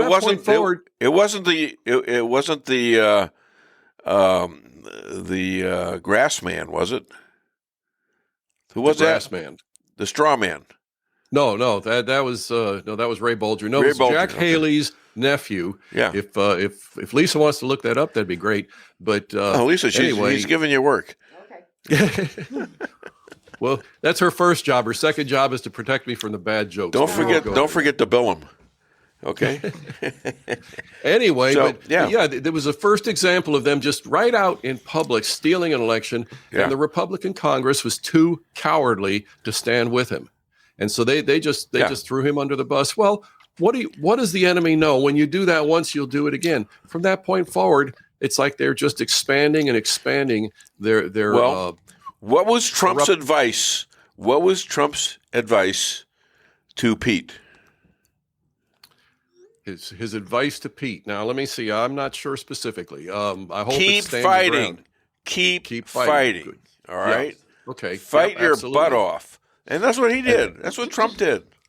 Only he did it in such a way this time. Yeah. He captured so many people that wouldn't normally vote for a Republican. He captured the unions. The unions, not each one of them, but the union membership. He captured all that. 2 things happened since 2020. 2 things happened. Number one, Trump never once said, okay, I stepped over the line saying the election was stolen. I shouldn't have said that. He never backed down from that. Good for him. God bless him. Everybody else did. They couldn't even get J.D. Vance to admit that the 2020 election was stolen, that he should have stood with that. But Trump I'm pretty sure Trump told him to stay away from it. Leave that one to me. Maybe he did. I don't know. None of us should ever have given any ground to that one ever. You've heard me say many times in the past that, by the end of the week after the stolen election, they had us so intimidated that the most thing that the most conservatives would say about it was, possible voting irregularities. Well, they started throwing people in jail too. Yeah. Chris, which, again, you get away with that if, we got to now that's where we got to be tough right there. These people got to be held accountable. Yeah, absolutely. And you tell that Liz, she needs to go straight to the Congress and testify about everything she did, everything she did to hide the evidence and everything else. Do you know that in 2022, when she was running for re-election in Wyoming, she did not do one campaign appearance in the state the whole time? Sounds like Arizona. What's that? Sounds like Arizona with Chris. Very, very much like that. I she mean, did not show up Jeff. one time. Yeah. And which she counted on, and they even at the last minute when they saw that the vote was going against her, they counted on getting for the primary vote because Harriet Hageman was running against her, and Harriet Hageman was doing really well. Then they counted on Democrat crossovers on primary day to carry Liz Cheney across the finish line. And there were not enough Democrats in Wyoming to do that if every last one of them pretended to be a Republican on primary day. But literally, she did not do one single campaign appearance in the entire state. Yeah. This is how the rhinos know the reality of the landscape. Yeah. But they'll pretend that it's something different, that they are the real Republicans. And we can go on all day about just that. like Arizona. These guys they didn't do any campaigning against Jeff. He went door to door. They all knew him. They all said they voted for him. And they lost in an interesting number, 70-30. And that's exactly how he lost the first time, 70-30. Yeah. And they didn't that was Rubin the first time, and he went on to beat Kerry Lake without doing much campaigning at all. Yeah, well, we know that in Arizona, the fear is among the left, and it's I mean, they're in an abominable position, but it's also a fragile one, is they've got to keep a lid on an enormous corrupt organization. They've got to keep a total lid on it, because if it springs a leak in one place, the thing's going to blow apart. And so that's why you look at Maricopa County and you have these, millions of ballots that show up out of thin air and stuff like that. And you got the Maricopa election supervisors, and they're all in cahoots with it. Yeah. They cannot let the light of day in on that, even a little bit, because if they do, it's going to blow apart. You're going to have whole entire county commissions and election boards and everything going straight to the nearest state pen and staying there for years. It's that vast and that out of control. Well, and you also got to consider that these states like that, New Mexico, are and California to a certain extent, and Texas are controlled by the cartels. There's a lot of that, absolutely, and they control it two ways. They do it with some people. They do it through fear. With other people, they just buy them off. Yeah, that's a whole lot easier. Sure. And again, the one thing when Trump was running in 2016, and we all just didn't know exactly what he was going to do, because he's been a Democrat in the past, whatever. Sure. And the one thing that he had that really struck fear into the establishment was he couldn't be bribed. How do you bribe a billionaire, with $1 million here, $1 million there? He couldn't be bribed. Yeah, he couldn't be bribed. But I'm pretty sure other people with a lot of money could be bribed. Okay, but he didn't do it. And that's why he got hell. All right? Because he was an honest guy. And he wasn't doing it for the money. Even a billionaire could do it for the money, for the fame, whatever. But he didn't want that. He wanted to do it honestly, and he did. Like Elon Musk, he had all kinds of money and everything, but he saw his future for his family, for future generations, going right down the drain. Right. The way it was being done by the establishment. This is what he went in there to change. To his credit, he had good intentions the first time around. He was a bit naive. I think we all were. It's like we knew it was corrupt, but we had no idea how vast and how pernicious it was. I think there's a whole new mindset now. And people like Pete Hegseth are going to go in there and they're actually going to go through up and down the halls with a baseball bat, rearranging attitudes and calling people to accountability. And that absolutely needs to happen. And that's why the Democrats are going to look and see if Hegseth has a parking ticket from 40 years ago that he didn't pay and try and use that to attack him. You just got to fight it through, and you got to fight it through, and you got to get these Republicans to fight for him too. All right? Well, there's two things you do with the Republicans, and I was looking this week, one of the big people in the spotlight is Joni Ernst of Iowa. Yeah. And she's not going to support Hegseth, and she doesn't know if he's quite good enough for the job. Forget it. Look at the list of Democrats, and I don't have it written down here. I didn't have time.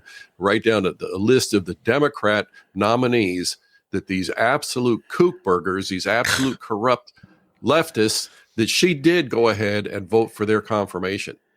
And so look at Millie, and look at Millie and look at Austin.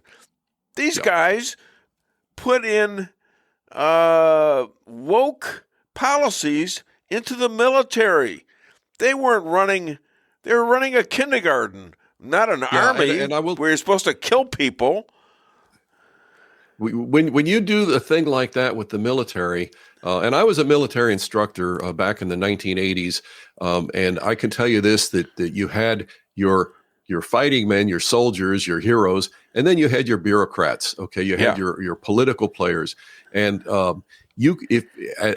particularly at a training base, you could do a lousy job of training that person, and he goes off into the field, and it's 6 months later when he does something stupid with a piece of equipment and he gets somebody hurt, and you're nowhere around because he's overseas somewhere, and you're back in the heartland. And I was in Denver at the time. You don't know if your policies, if your teaching is actually doing the right job out in the field, because you don't have a direct correlation between what you did and the result. And this stuff you just described that Millie was pushing on the military is exactly the same way. He set up so many disasters that we could suffer, but we didn't get into a war on his watch, so we didn't see a direct consequence of the idiocy and the Who are you talking about, insanity. Millie went on to be with Austin, didn't he? After Trump, did he just resign or what? I thought he. Well, yeah, I know he's since resigned. And, but Austin and him both backed the DEI, and they also backed the woke BS, right? And instead of running an army, and look at that stuff. Look what happened in Afghanistan under their leadership. Yeah, and you make a good point there, but it hasn't been attributed to them. If you look at Afghanistan, people are going, what happened? Well, we know several things happened there. The point is that our military right now is a disaster because of his policies. Right. And if something happens, if Trump gets in and then something blows up between Ukraine and Russia or whatever, and U.S. troops get involved, which Trump doesn't want, but speaking hypothetically, we get into some wartime situation and it's a total disaster. Yeah. People aren't going to look at it and say, oh, that was Millie's fault. They won't connect it. But it absolutely is his fault. Well, I will connect it. I'm looking at Barack Obama for the position that we're in right now. He has same policies and a lot of the same people. Yeah, you're including absolutely Biden. Right about that. All right. And what we need to be doing is exactly what you're doing there. I wish we could get you in a cabinet position, but what we do is we call out the truly responsible people, and you don't let the media or the Democrats get you off track and tell you that you're just being vindictive or whatever. No, we're holding the guilty responsible. This is what we need to do. I want to be in charge of the liquor cabinet. That's what I want. The liquor cabinet, Hey, we've been on now for like 20 minutes or so, and I have yet to ask you the first question. I prepared for you. Look at this. I prepared all this. I haven't asked you one question from here. It's why. Well, let's go for it. Is my voice holding up? Huh? Your voice is fine. Holding up? Your voice is fine. I didn't understand. You sounded good yesterday. You sound good today.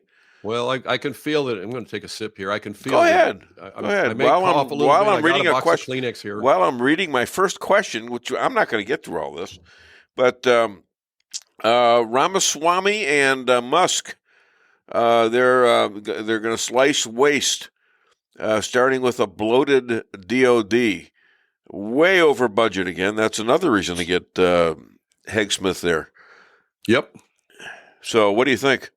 What do you think they're going to do? I think they're absolutely right. That needs to happen. Now, let me back up just a little bit. I want to assert I was at the time a staunch Reagan Republican. I'm all for building up our military as effectively as possible. The idea is that we are so big and so capable, we don't have to fight. Okay, I'm all for that. Now, how do you do that? You don't do that by just throwing more money at it, especially in its current thoroughly corrupted and politicized condition. What you do is you go in and you say, where are we wasting money? Step one is get rid of the bureaucrats, get rid of the leftist activists, including people like Milley. If you were to just get rid of them, you could cut the payroll by about 40% at least.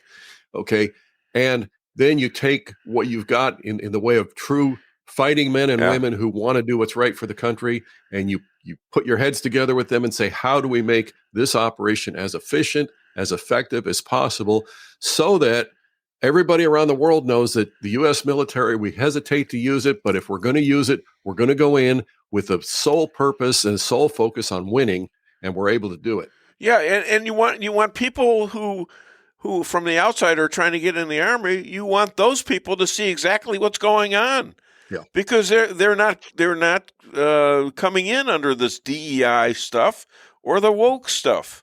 People I've had to actually tell people, young people, that contrary to when I was in, that I would not at this point recommend joining the military because they're going to make you compromise your fundamental morals. As a patriot, as a Christian, you've got to buy into all of this leftist moral and spiritual rot. You have some commander, some guy shows up in front of you in a dress and wants to be called ma'am. You're supposed to do it. There's no way you can honestly do that, and there's no way you can fight a war in the midst of all of that. No. So yeah, that needs to change. No, exactly right. Now we buy our drones from China. They know exactly what we see. In other words, they're linked to China. Hopefully they'll be dropped, including some of this medicine, this medicine that comes out of China. We know now that where the pandemic came from, it came from the Wuhan lab. That everybody who said that, including me, would get banned because of this. Okay, let's go back to both of these here. First of all, you're not allowed to say that it came from the Wuhan lab. Right. And you look at the fact that it really did, but you're not allowed to say it. What does that go back to? That goes back to, maybe I'll get him to hold up my socialism. Book. It goes back to Alinsky. You can't socialism. Speak the truth or we're going to attack you. Yeah. And so this is how you beat it, folks. Yeah. You don't follow the leftist rules. Okay. You follow our rules. I didn't retract that at all. No. So I was one of the lucky ones. I got banned, but not horribly banned. They cut a bunch of people off of my show. But they had a silencing effect on all of us. Now let me give you another little example. I worked for a coal-fired power plant back in Wyoming. That was my professional What's career. that? You were what? I worked for a coal-fired power plant back in Wyoming. All right. They were upgrading their control systems to where they were computerizing all the controls. Yeah. And they bought a bunch of memory sticks, like the little thumb drives and stuff we plug in. Mm-hmm. They bought a bunch of those. They were from China, and they found out that they all had software embedded in those thumb drives that China could go back and punch in a code somewhere and find it and monitor it. Okay. Now they cleared that all out, but the point is that this is happening all over the place. The idea, who in the world would have bought a drone from China and not expect knowingly, that? right? Yeah, exactly. Right. So now I have a question. Got paid. I'm telling you, it's just. I've got a question for you. Somebody said Walmart was really ready for the Black Friday, and really did a great job and all that stuff. And they're telling us to buy the stock.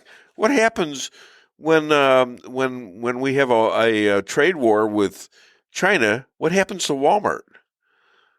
Yeah, the shelves will be empty. That's what I'm thinking. Yeah, that's why. I'm not. I thought, well, no, I don't think so. That's the plan. Next question. All right, next question. Let's see. This banning of federal employees from having to go to work instead of working at home. Okay, he's pardoned them from going to work.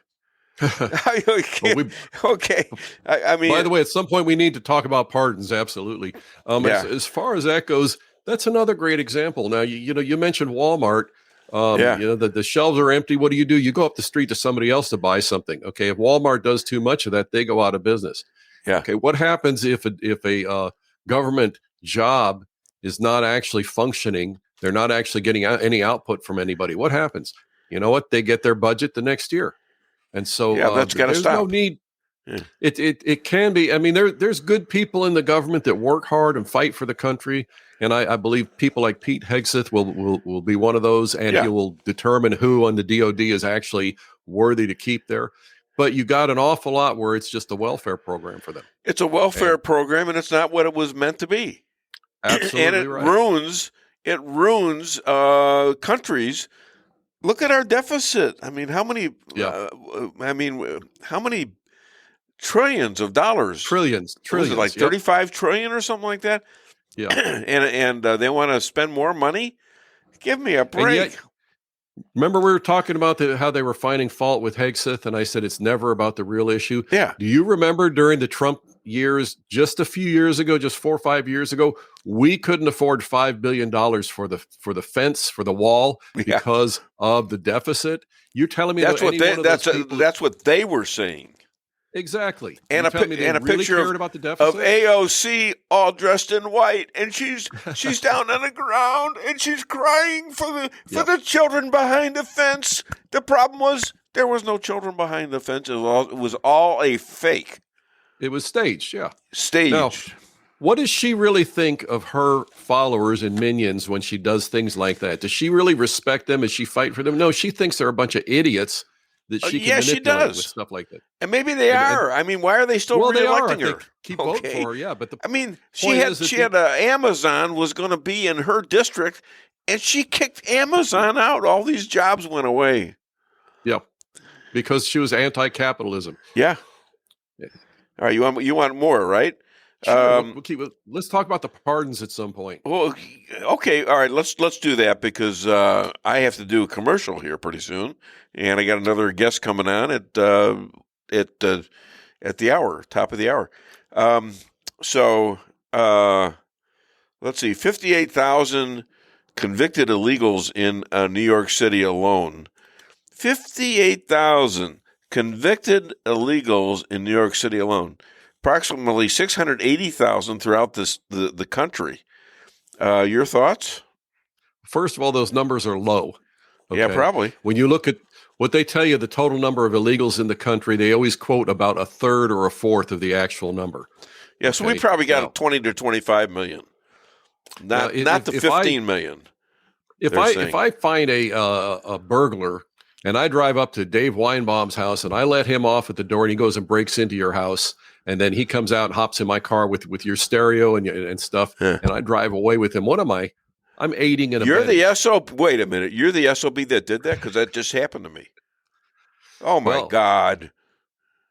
Chris. See, the point being that every criminal act of those illegal aliens, they need to be held accountable for, and the people who enabled it, the people who opened the borders, the people who brought them into those cities need to be held accountable for it. Okay. Yeah, no, I agree. This is going to be a big mess. It's going to be really interesting with Tom Homan. What a tough guy he is. But they're all getting death threats. You know that, right? Oh, I don't doubt that. I mean, this is how the left operates. Yeah. Huh? Spam. Okay. I just got called by spam. Maybe that was for you, Chris. I don't know. All right. So What else you want to do? I missed something. Well, I'm ready to keep talking, but I'm looking at the clock here. Yeah, I can talk for the next half hour. All right. Well, other than DaveWeinbaum.net, we're going to let your voice go silent here because I know you're struggling. I'm struggling, actually, too. I think you gave me something. I don't know what it is. Other than DaveWeinbaum.net, where can people find you and buy your book? My book is available on Amazon, and I'm telling you, watching our site go on defensive again this week, it still needs to be read. I wish I could get into the hands of these people. This is how to fight and win. Thank you. And please buy this book because this guy is smart and he's influential. He's influenced General Flynn, and he's a sharp guy, and we're waiting for him to do another book. Okay? Well, thank you. Then we can call him a bookie. All right, my friend. I got a great deal on a new desk. See, Lisa's not even there to look after me today. It came in pre-cluttered. Ladies and gentlemen, you did it again. I'm going to hurt you, sir. I don't know how, but I'm going to hurt you. I'll point my finger at you, torch, Dave. And I'll yell at you. Keep carrying the torch. We need Yeah, it. you God too, bless. buddy. Bye-bye. You too. Have a great weekend. Hi to your wife. Bye. All right, let's do a commercial. He's always late anyways. What the hell? I'm going. All right, let's do a commercial. Bye, where my sponsors are. Hit it. Your home is your castle. You don't need unwanted hassle. Don't let those creatures move in to stay. Let us protect your investments. That's what we're all about. Plank Termite and Pest Control will save the day. Plank is locally owned and family operated right here in Rolla, a Google preferred business. Our customer service and your satisfaction is our number one goal. So call Plank today at 368-3333. Plank Termite and Pest Control will save the day.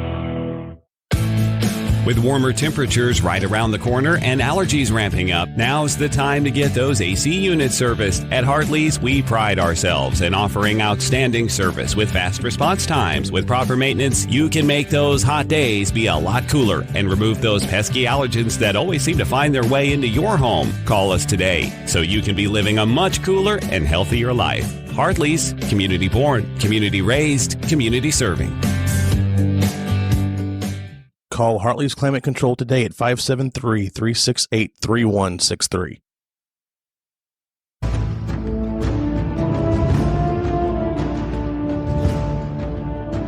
Never be too coy to tell your friends and family about koi sushi and hibachi. Celebrate the best Chinese Japanese restaurant in the Midwest. Call 573-426-5551 to make a reservation or order takeout.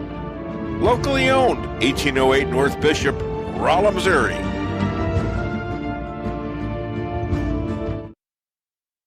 We can sum up McDonald's new crispy chicken sandwich in one word.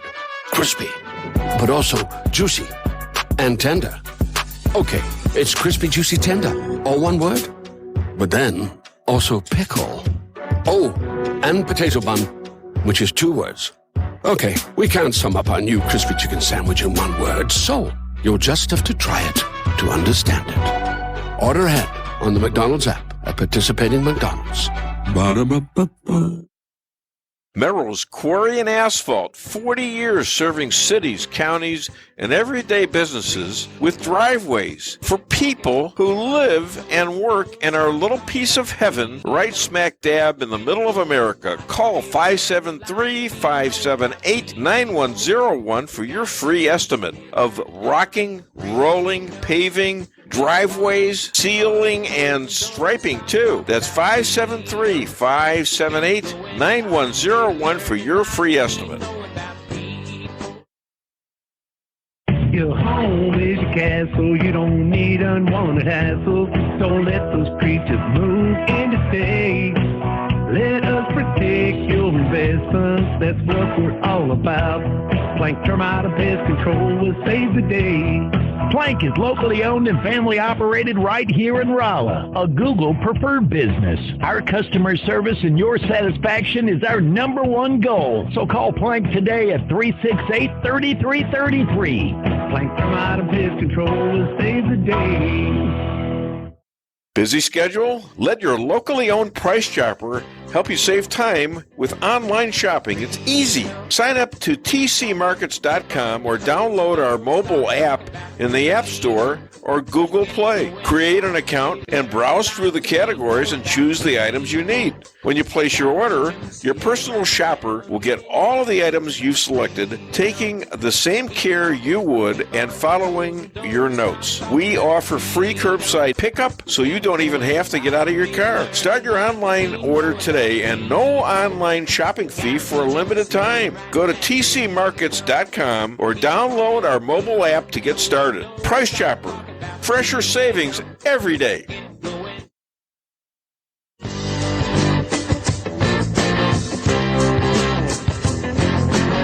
A-Car Real Estate, where experience matters. 532 million sold since 2003, the number one sales volume in Phelps County. As a client for decades, I can say they are the best in mid-Missouri. Call 573-368-7355. That's 573-368-7355 for the best real estate experience you'll ever have.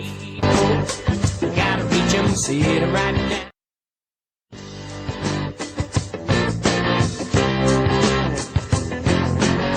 Insurance going up like crazy. Daniel and Henry Insurance is one of the largest private insurance companies in the world.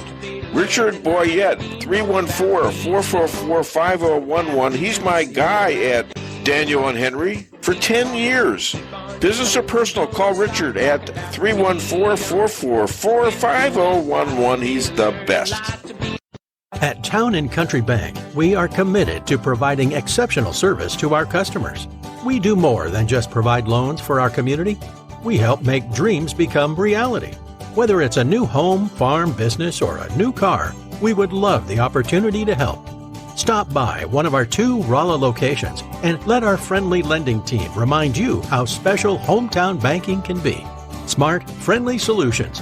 Town & Country Bank. Member FDIC. Equal housing lender.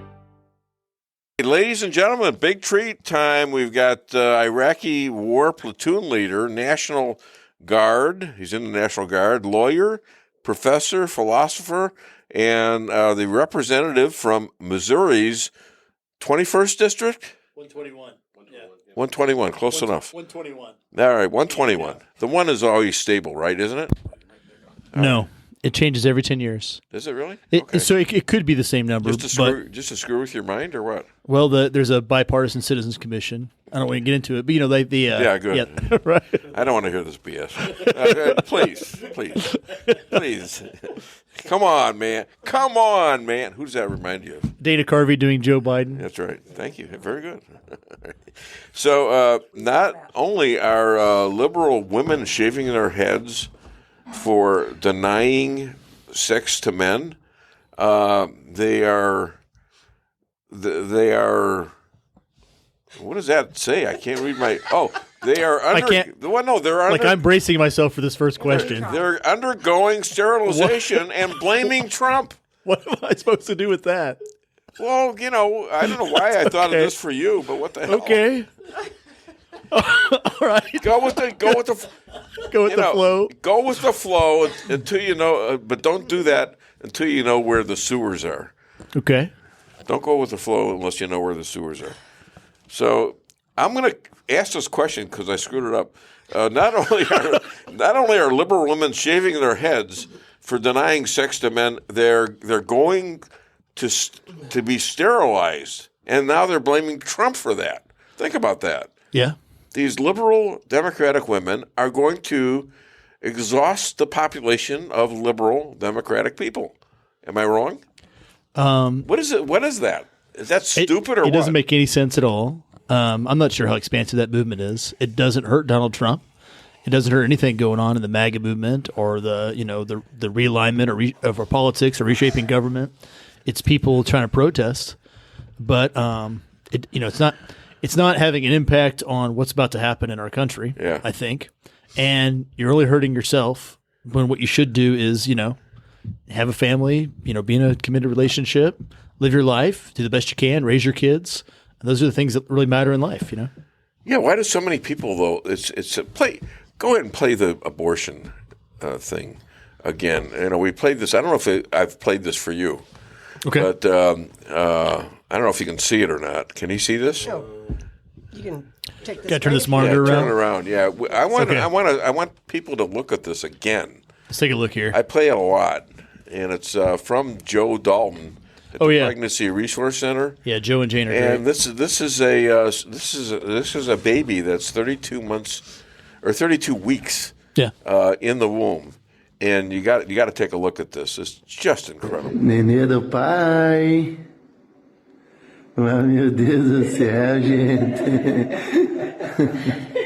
Ela tá feliz, meu Deus do céu. Bebê. Mas, gente do céu. Nenê do pai. Mas, meu Deus do céu, gente. Is this incredible or what? Yeah. I mean, that's a baby. That's a person. It's not a thing. It's not a bunch of flesh and bones. That's a person. Right. Women, and it's a woman to be. A woman, a mom that could be. A grandma that could be. An aunt, a cousin. I mean, my goodness. Do women understand what they're doing? Can they put themselves in that position and being in the womb? Because we all were at a certain point. Why can't they put themselves in that position and say, what if that was me? What if mom wanted to get rid of me? Would that have been okay? Yeah. Why don't they understand that? I don't think there's any question whether or not there's a human being there. I think that is completely impossible to controvert at this point. And as I was going around doing town halls and debating Amendment 3, I reread Ronald Reagan's Abortion and the Conscience of a Nation. He wrote that book in 1984. Yeah. And he wrote in there, it's not a question of whether or not there's a human life. There's a human life there. Right. The question is, does human life matter at all? And I thought about that a lot. Yeah. Why can't you murder another person? Why can't you take their life? Exactly. Are any of our lives valuable? And then it's famously written there, and it's a quote that stays with me all the time. You can't diminish the category of one. You can't diminish the value of one category of human life without diminishing all human life. So if I say unborn babies don't matter, that means that you don't matter, right? So none of us matter. Either all of our lives matter or none of our lives matter. Yeah. That's the way it is. Either, in my view, either God created us and gives us all worth and value, and we all should be protected, or none of us should be. Now, when I made that point, somebody came up and they said, "Well, how can you be in favor of the death penalty?" And another person came up and said, "Weren't you in Iraq? Didn't you have to kill people to save people's lives?" Yeah. And I said, "Well, I kind of was," and kind of one of my weaknesses, I kind of just blurted out what I thought. I said, "That is not the same as killing a baby. When somebody's shooting at me, I'm going to shoot back to protect life," and I did, right? Right. And somebody murders somebody, you got to stop them. That's all there is to it, to protect life. But the most innocent, vulnerable life that there is, a baby, we really got to protect that in our society. What kind of a bully do you have to be? What kind of a sick bully, if you understand that this is not just a pile of bones and flesh, and it has no cognizance as a person? Why don't you understand? I mean, and it's so easy to prove these days. Yeah. Why don't you understand that? And then let's make your case then. Admit it, and then make your case as to why you want to kill this human being. I think a lot of people are good intention, but they do. I think there are different groups of people for sure, points of views. But a lot of people are good intention, but they kind of just have the blinders over their eyes about what's happening, And it's kind of the, for young people in colleges, it's kind of the in vogue, popular thing to be pro-abortion. That's like the cultural thing, that's movement. But the more I think anybody thinks about it, the more I think they realize that that life is really precious, and that there's a baby there. Children. If you talk to little children, they seem to be the most pro-life category of people that you talk to. If you say, "Hey, could you kill the baby?" and kids recoil at that. But it's when adults go through life and they kind of, they get jaded and stuff happens to them and they get disappointed and they have all these pressures and they feel, kind of, they just kind of like, I don't know how to describe it. The life just has a way of beating people up and making them forget the things that were so obvious to them when they were kids, And if you do have an abortion, what happens afterwards? What happens if you have other kids? How do you explain it? How do you explain it to them? Well, what happened to my brother or sister? I mean, that's got to be... Yeah, it's tough. And it's got to be tough on the person who has second thoughts about this. Yeah, the tough. woman. I actually had an interview on a talk show in San Diego who they hated me because they got me on the show because I wrote a couple columns about life and the importance of life. And so they put me on the phones and, people were supposed to be talking nasty to me. Well, one gal gets on the phone and she starts talking to me about it and blah, blah, blah. And I says, so what do you think about now? It's been a while, right? She says, yeah. And I said, what do you think? What do you think about that, what you did? And she says, well, to tell you the truth, I'm really sad. And I don't think, in retrospect, I would have done that. And the guy who's running the show said, okay, next caller. Oh, wow. That was it. Okay. And, wait. Then they hang up. And the producer comes on. I figure I'm done. He says, can you stay on for another segment? I says, well, why is that? I don't think they like me very much there. He says, well, because the phone is ringing off. It's ringing off the phone. It's the phone is ringing, off the hook, we can't stop it. Yeah. I says, sure, but you ought to consider this in the future when you really want to talk about this and have some honest conversation. Mm-hmm. I'd be willing to come back. Never call me back, but and I'm sure they didn't call anybody else with my kind of attitude. That guy with that attitude. How dare him? Anyways. So, Pete Hegseth. Pete Hegseth, yeah. Yeah, you know what? I was going to ask you that first. See, I had written it down as first, and I forgot to look down the page. Another National Guard guy. Yeah, and by the way, National Guard guy, and also I thought he was in Iraq as well, wasn't he? He did multiple deployments in Guantanamo Bay and Iraq, yeah. Yeah, I was going to ask you if you knew him. I don't know him personally. I'm a few degrees of separation from him. Okay. But he's getting a lot of flack. Yes, I've been thinking about that a lot. And I don't think it's warranted. Do you? No, I think I did watch his Megyn Kelly interview, which I thought was good. I think so. I've been giving a lot of thought. I watched his mother's interview. Yeah, I thought that was good too. You know what? I wasn't crazy about it. You weren't crazy about his mother, which is going on Fox News defending her son. I wasn't crazy about the way she did it.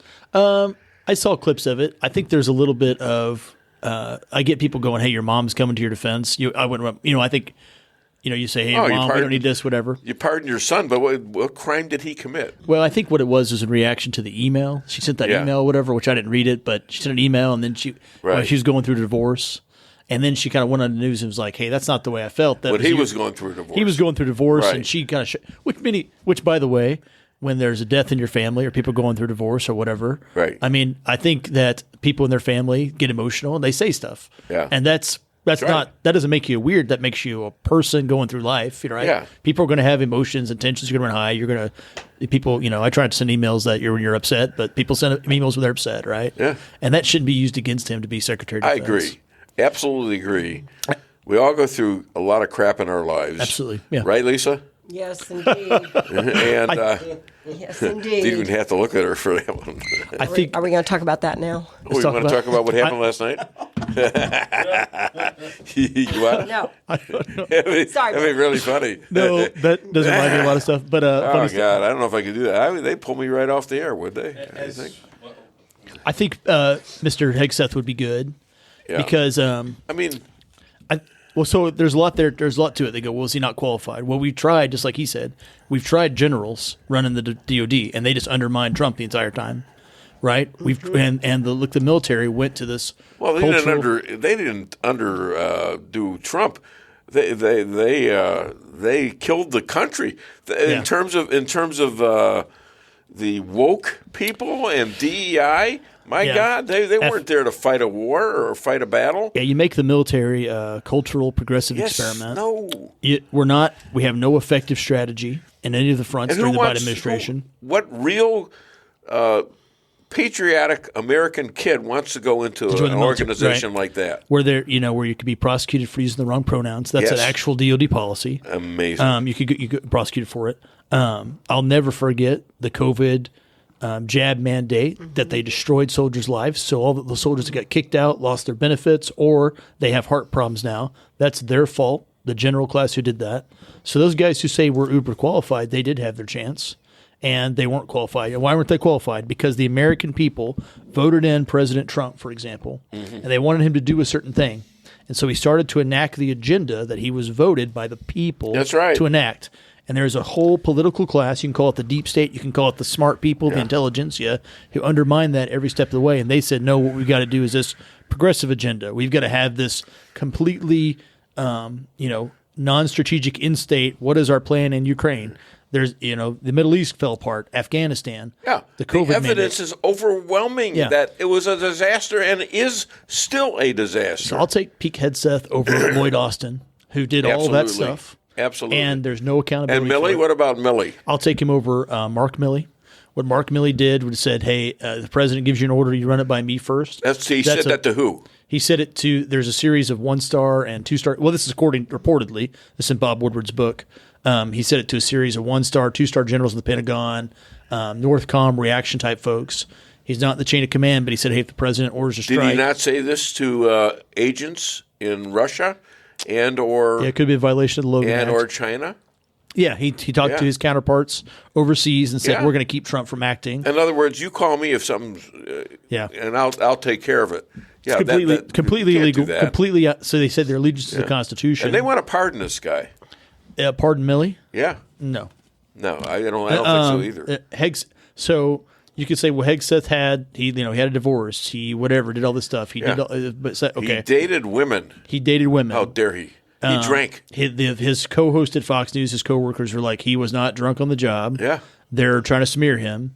And I will take Pete Hegseth over Lloyd Austin. Oh. And then I've been thinking about this thing too. There I go, well, he's not, because I read all the Secretary of Defense's memoirs. I'm really into that. Like I read. Is this a sickness or? No, I've always been interested in national security strategy and political, military, economic policy stuff. So you're like not that. Reading their love letters or anything. No, like that, I like reading about how it operates. So I read Robert Gates's book when he left being SecDef, and he said the key qualification was running a large organization. Right, being a CEO of a company was a great resume point. But then I thought about that more with Hegseth's nomination. There's this more ancient criteria for leadership that you can develop a vision, you can articulate and communicate effectively, and then you have the courage to execute it, to enact it. Yeah. And so, so Donald Trump has a vision for where he wants to take the military to be lethal. He needs somebody who's going to enforce his intent, who's going to be strong, who's going to be a good communicator, who's going to say, no, we're not doing that. Here's what we're doing. And the military needs that right now. They don't need somebody who's been, and generals we have a lot of respect for, although it's been diminished the last 4 years, I think, in the public eye. Oh, yeah. We don't need somebody who's been inculcated for 30 years with how things are done. We need somebody who is going to shake that place up. Yeah. And that means somebody who has a real outside perspective. So in that ways, I think he's a lot more qualified. And so we're going to put you down as a maybe. No, I would. If I were in the Senate, I'd vote for him. Here's another reason, though. Yeah. Kavanaugh. Who? Now it's a verb, right? You got Kavanaugh. So when Donald Trump picks a nominee, and then the media initiates a freeding frenzy, right? Right. Oh man, you rode somebody's bike when you were 8 or whatever, and even if you didn't do it, it gets exaggerated, proportionalized. Anonymous sources lead to articles in New York newspapers. And so what the problem with that is? That, to me, we talk about protecting. Oh, Kavanaugh, the judge. Yeah, you got Kavanaugh. Okay. The problem to me is the American people, just like when they wanted to vote Donald Trump, So they said, we got to stop Donald Trump to save democracy. So we'll keep him off the ballot. Right. We'll do all these things. So the American people elect a president. The president says, this is what the policies I want in place. Here's the best man to enact those policies. Then the media goes, no, you can't have him. We're going to take him out. Yeah. So then who's really picking who's in charge of our country? If it's not the voters. Yeah, and who's leaking it to the media, right? Who from the inside DC is like, we're really scared about Pete Hegseth, so we can't let him happen. To the point where they're so desperate, they're like, well, take Ron DeSantis, take Joni Ernst. Yeah, exactly. Anybody but this guy who's going to rock our world. And so that's a problem. We can't yield to that. Yeah, exactly. So anybody who's going to change that's something. That's what Trump is telling him. Yeah. You fight this out. Fight it out. He's met with DeSantis. We all probably know that that's just in case, and maybe that was a mistake to get out. Yeah, probably. But, so this guy, I think he's exactly the right person to be what we need. Yeah. So I think Joni Ernst is going to vote for him. From the last interview I saw of her. I heard that at one point early yesterday, they had all the Republicans on board. Yeah. So I think. So who else do you got? So some of our, the Trump folks were like, hey, Joni Ernst is doing this campaign against Pete Hegseth. She came out. She's like, no, I'm not. She's like, I'm not interested in being sec def. Right. Eric Schmidt has come out and said, like, hey, I'm going to vote for Pete Hegseth. The dominoes are falling. There's 53. I think he's going to get confirmed. And I think when he gets confirmed, like I said, all those deputy directors, all those 4-star generals, they need to watch out because the paradigm is going to shift dramatically, which is what we need. Yeah. I don't want a military where we're focused on pronouns and we're focused on, the victim Olympics and grievance and whatever a Marxist professor says you should live your life. I want a military that's focused on destroying the enemy, winning and fighting and winning our nation's wars, defending this country from threats. They need to be tough. They need to be lethal. They need to be effective. They need to be smart. And that's all they should focus on. Bingo. You could have been the DOD director. Then it'd be hard to fly back here for these interviews, Dave. We do it by we'd figure it out. We do it by Zoom or something. Yeah. We do it by Zoom. Well, then I wish I wouldn't have declined I'm glad you responded that way. Here's Andrea Schrum. Hi, Andrea. She was mad at me or something for last week. I don't know exactly what. I trust that Representative Hardwick is supporting Brian Seitz's HB House Bill 111. See, I knew that, and HB 194. Hopefully, he also supports Justin Sparks for Speaker. Is that Brian Seitz's Infant Born Alive Protection Act? I don't know. I do support the Infant Born Alive. If that's what it is, I need to let her know the numbers.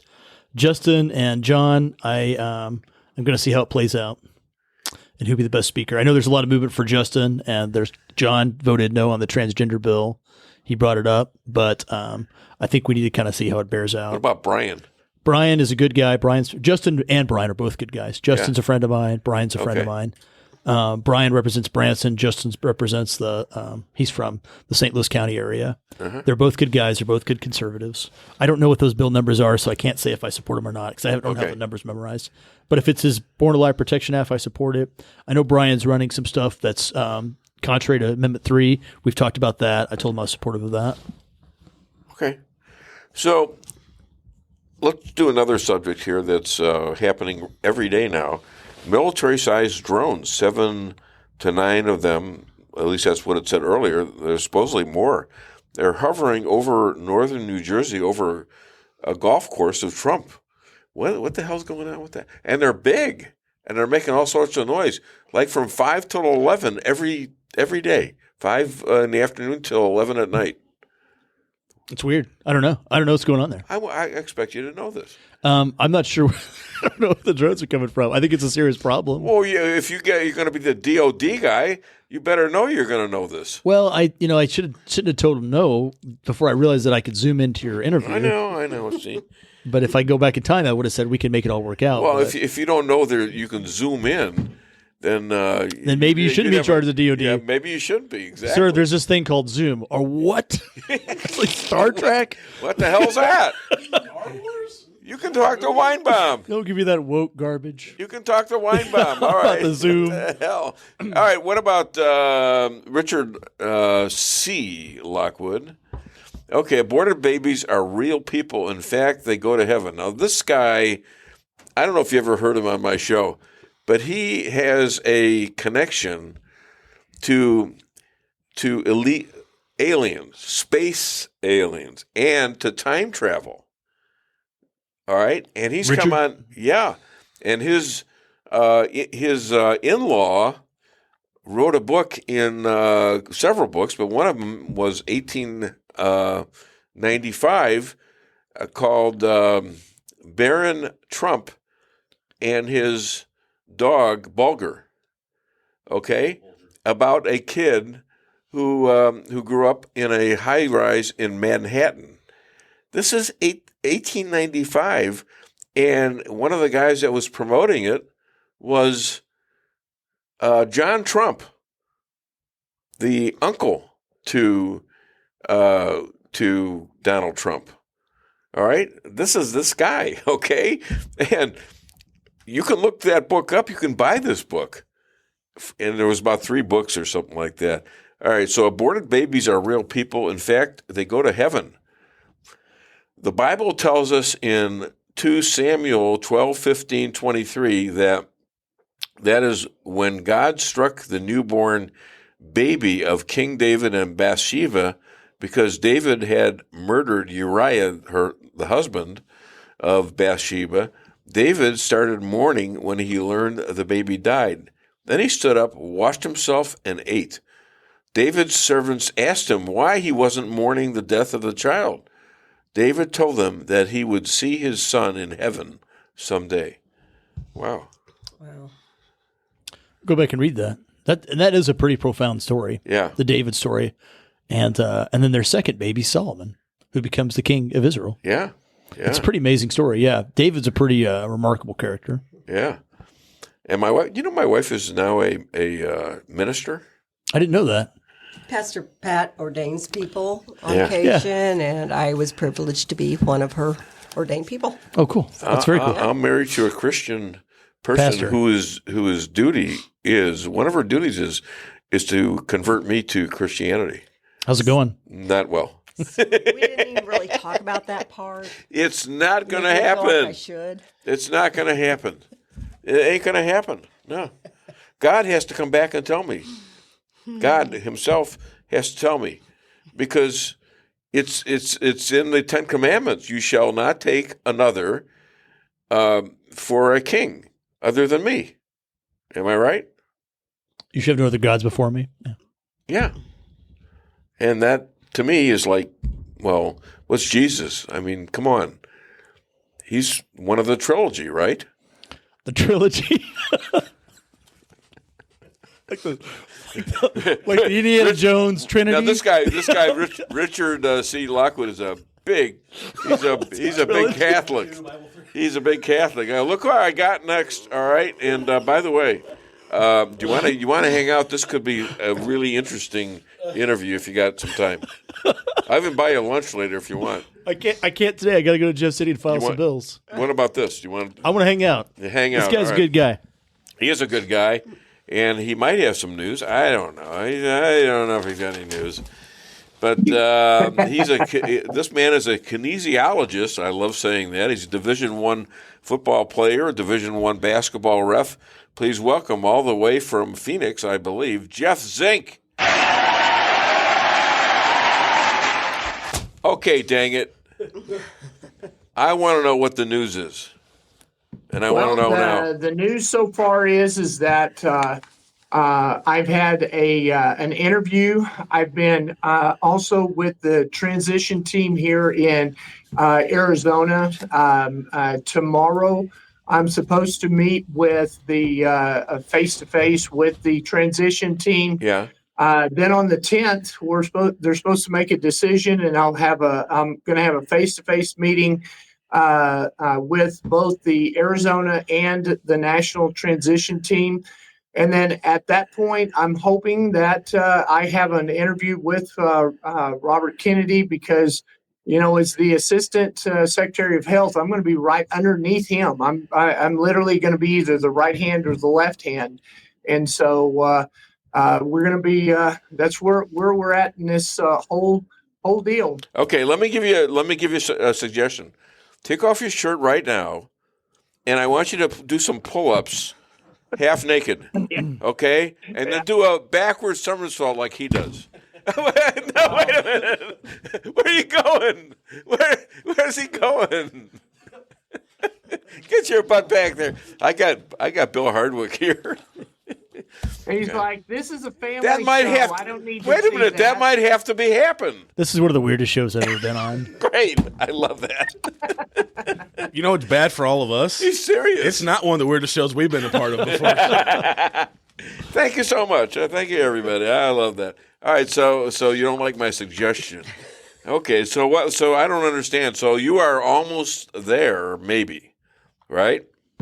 Well, my understanding is it's down to one or two of us. That's it. Wow. And so when they say short list, that's exactly what they mean. So I'm sure when they see this clip, they'll say, "Oh God, he's in." Well, the main thing is that we need to sit down and we need to look at and I agree. You sit down and Robert Kennedy came out and said that when he gets in, he's going to do things like ban Pop-Tarts. And what a lot of people, they kind of get upset. And Are you upset, Bill? They're going to ban Pop-Tarts. Are you okay with that? My cold dead finger. Right. So you have about 7 different chemicals that are in Pop-Tarts that are banned in other countries. Right. They're not allowed to put those in any food whatsoever. Yet you have a minimum of 7 different types of dyes and things that are in there. Plus the Kellogg's. A lot of people don't understand this, but Kellogg's wanted to sell more cereal. So they put these ads out that said breakfast is the most important meal of the day. You have to start out with that. Well, that was just to sell that. Well, then they added all this extra sugar in there, which quadrupled the amount of sugar intake just from breakfast. And so now you have the onset of obesity, you have diabetes, you have people who are deconditioned, and that is considered the unhappy triad, because somebody who is overweight, deconditioned, and has diabetes has a mortality rate that is about 30 times greater than somebody who doesn't have one of those. It's 50% greater if you have 2 of those, and it's 75% if you have all 3 of somebody that has none of it.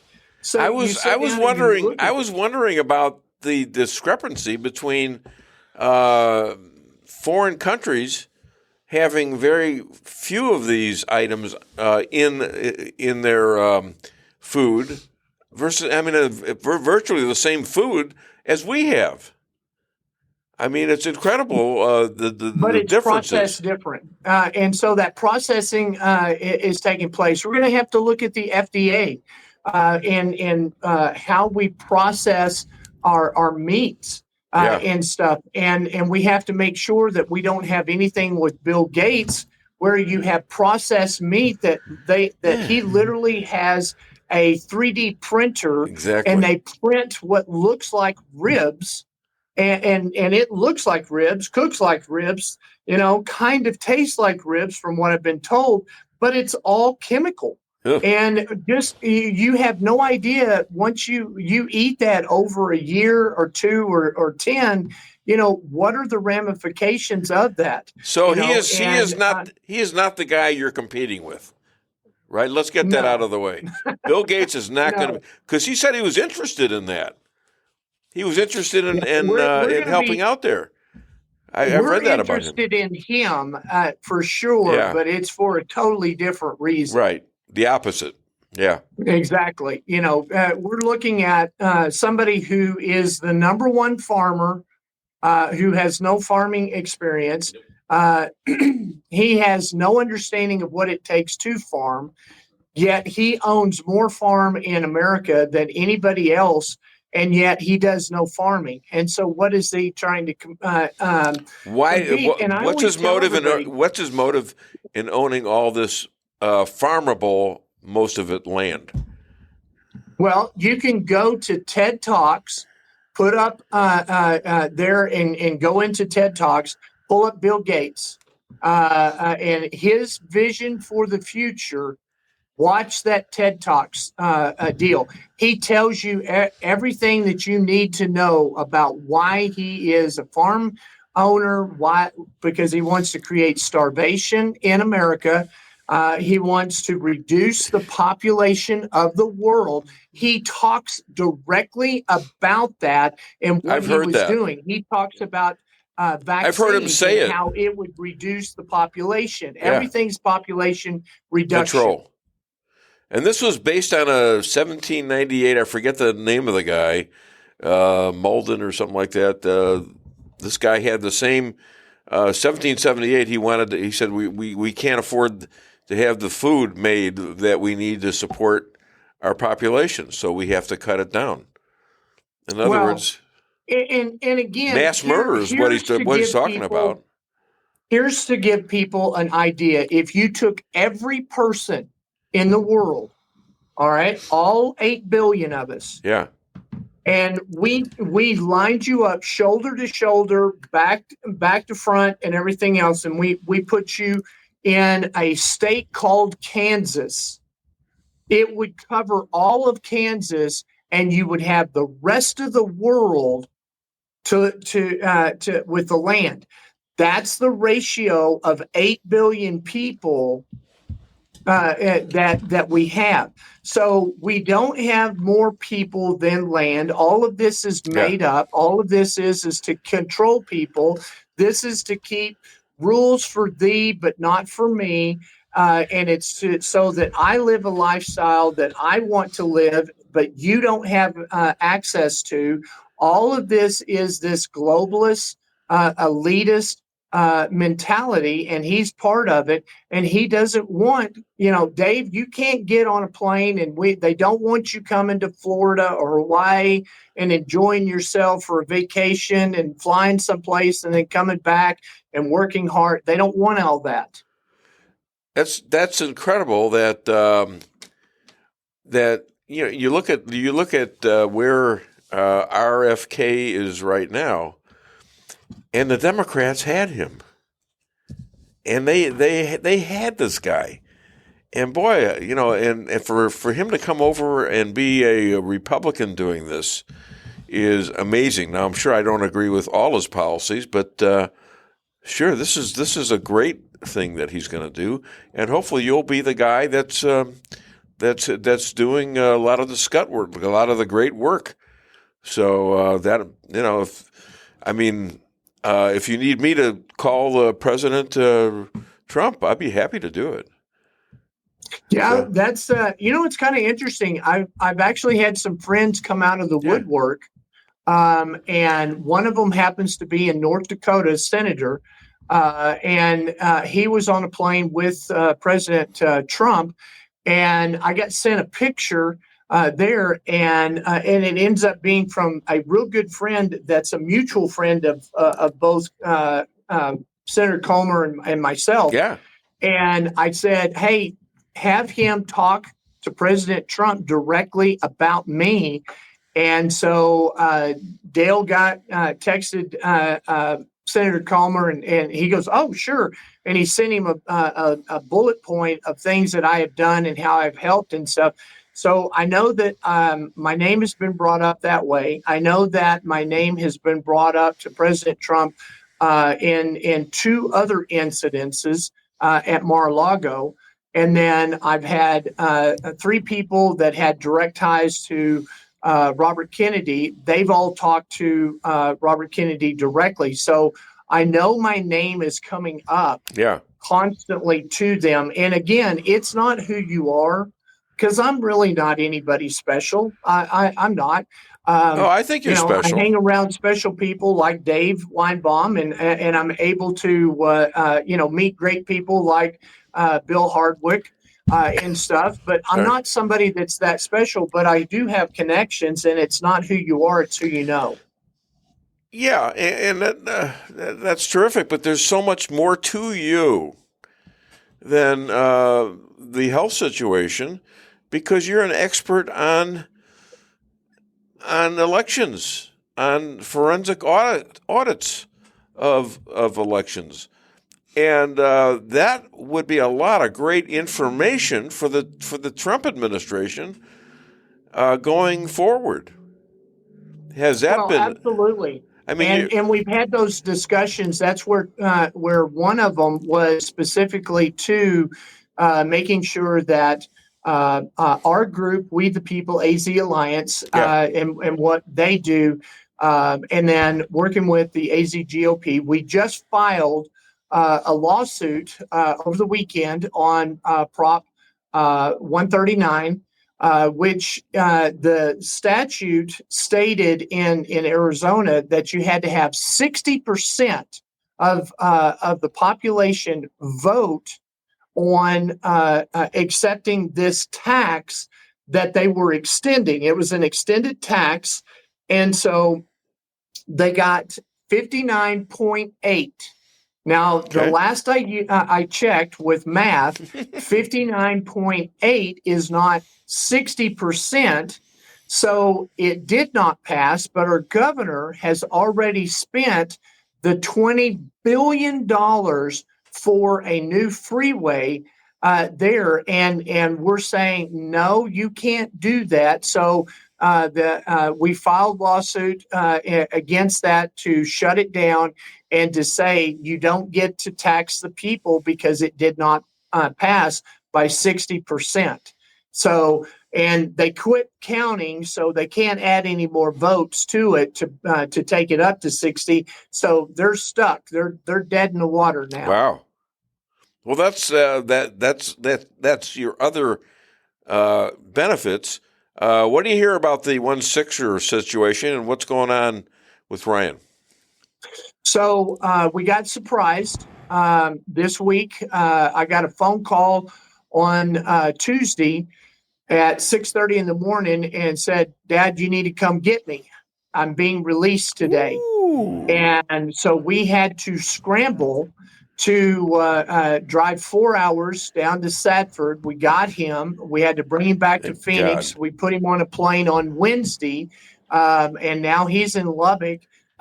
And what's really interesting is that out of this, he was being referred to as a felon coming out, but he wasn't. He wasn't convicted. So we ended up having to file against the judgment and said you got to remove all of this different language that's put on and stuff. And the probational officer. What the sentencing said was you could have prison and or you can have probation, community service, and pay restitution. Well, they've taken it and said not only did he pay in prison, but now he also has to do all these other things and stuff. So who the hell's saying we're filing a lawsuit again against them to say, no, you can't. Is this the judge? All of this. Is this the judge saying this in the case? The judge? Yes. This is the judge still messing with my son and everything else. And, and I've come out and I would love to say that. So here's another thing. Judge Boasberg, this is aimed directly at you. Your day of judgment is coming. It's called January 20th. When President Trump gets in and he pardons all of the J6ers he will. And releases them, then we're going to be filing lawsuits. If you go to my X page on Real Jeff Zink AZ, you will see that my restitution for every J6er that is involved is that they need to be paid $17.76, $20.20, and 6 cents. So that's set for our founding fathers in 1776. Yeah. It's for January 6th is the 6 cents, in 2020. So that ends up being $1,776,220.06. And that's the base pay for everyone. Here's the thing. For every person that's spent in prison, they get $1,000 added per day. All right. If you are in isolation, that's $10,000 a day that you get from our federal government. And then it's $5 million if the Geneva Convention, we prove that you have violated the Geneva Convention, meaning that you tortured that inmate, then they get $5 million out of that. So, these are the things that I've come up with that I think is very fair for a government that was weaponized against a community that were supporters of President Trump, the Republican Party, and the Patriots. Yeah. And so see, I don't know how Trump would feel about that. I think he'd feel pretty damn good about it. Wouldn't you? Well, I know one thing. What I'm hoping is that everybody will go to my link on Maha and will vote for me. I've got 55 votes so far. I'm looking at 550 is what I'd love to have votes. And so people go there, and you have to create an account. Yeah. And then it'll allow you to vote because it has to be a legitimate person. It's something that what we're doing is completely transparent. So everything that's there is what's so important for us to understand that Trump, Elon Musk, and Kennedy, what they're doing is they're trying to make everything transparent for everybody. Yeah. And they're trying to kill the swamp. Plain and simple. Exactly. So, Bill, do you have anything you want to ask? No, Jeff, I'm happy to hear the news that your son's been released and back home with you. That's a good deal. And like you said, January 20th, and the pardons and a little bit of justice can't come soon enough. Yeah. Right. Absolutely. And the thing is that the threat of my son was very real because there was a guy that was murdered the night that they got my son up at 4:00, but in the middle of the night, the Pisces, the gang Pisces, which is the Mexican gang that's there, murdered a man in his cell. And I was worried about that. It could have very easily been Ryan. That's right. That was the threat. And so getting him out, we kind of take You probably sped a little bit to get there and to get back, I would guess. Well, we wanted to get there, that's for sure. I'd never rat you out. But Patricia, Oden, Maxwell, you are special, Jeff. You've been called by God for this time. So glad you're faithful to the call, excited about being a part of your life and what God is doing through you. And I think she's right. Richard C. Lockwood. I really appreciate it, Pastor Pat. Thank you so much. I've had many a phone call with her. Yeah. I love her to death. She is absolutely a woman of God, and I'm thankful that I have somebody like her praying for me. Richard C. Lockwood, that's a great idea, Jeff. There should also be a statue erected in the Capitol building commemorating the slain patriot Ashley Babbitt. And that's the thing. Ashley Babbitt, we need Rosalind Borland, we need Philip Benjamin, and Kevin. I'm drawing a blank on Kevin's last name. Those were the 4 patriots that died that day. 2 of them through flashbangs. Rosalind was literally beat to death by a Capitol police officer. And then Ashley Babbitt was shot in the throat by Michael Byrd, and who was exonerated by his own people in his own office. Yeah, they said they investigated and found no wrongdoing. Yeah, they need to go after him too. So we'll see how that works out. All right. So anything else you want to cover? The great thing is that Biden pardoned his son, and boy, did that lay open for the J6ers and for the people coming in. Because here's one of the great things that's going to happen. He lost when Hunter is pardoned. He loses his right to take the fifth on the stand. So he has to testify. And I think that's the great thing, because he's going to testify against his own family. Yeah. And there is no pardons for the rest of the family. And he can testify and bring it down. He's required to tell the truth, isn't he?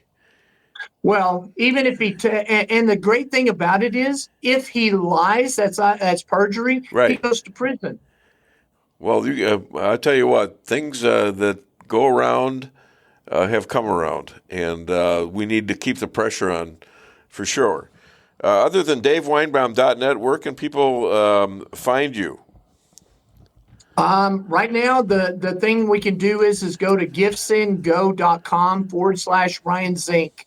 Right now, my website is still up, but we're not really doing any campaign. I'm still trying to figure out what I'm going to do.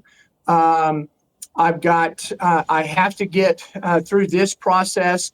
And then I've got to sit down and have that talk with President Trump and with Robert Kennedy when I'm put in that position to make a determination as to whether I will run, or will I spend all 4 years in President Trump's cabinet working for we the people in a stronger position than what I would be as a freshman congressman. Well, that's what I think. I think you have a lot to offer, and that's what I mean by that.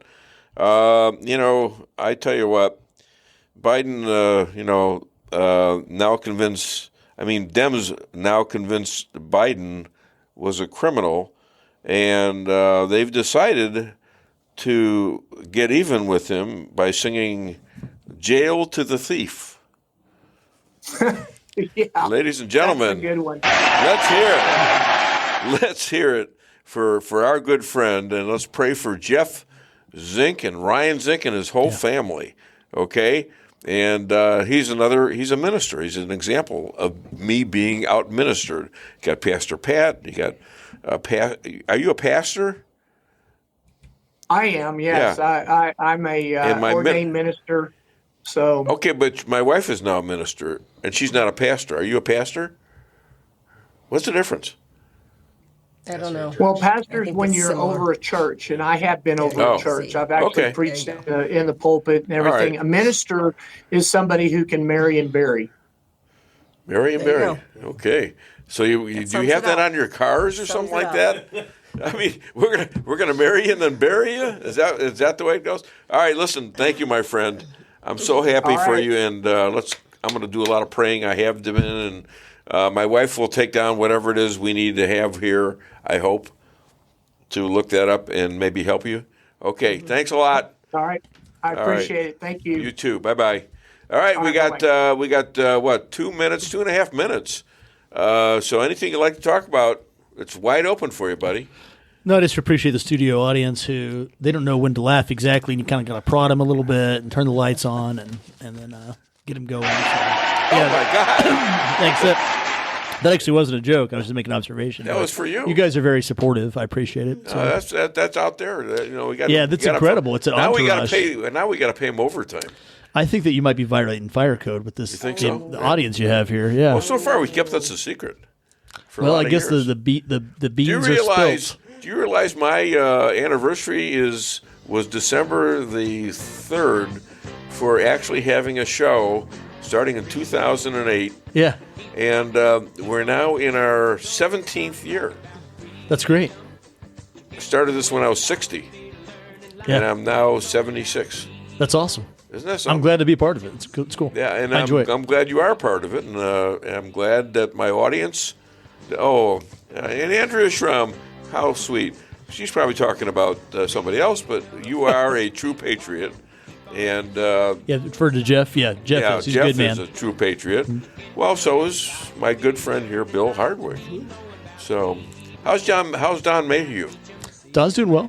I don't know if he's been busy too. Yeah, he likes to bring guests of his own on the show. Does he? Yes. Josh Hawley? Yeah. No. Yeah, right. Josh Hawley on? The guy that works for him. Oh, cool. Yeah. Yeah. That's great. That's fun. It's all right. Yeah, it's fine. Except she got kicked out. So. Yeah, I got kicked out. I wish he'd tell me, Anyhow, Mayhew's listening to this. Yeah. I know. He does bring eggs, though. He brings eggs, and he's a good guy. He's a good guy. Yeah. So I'm really happy that you're here, and hope my guests thank them.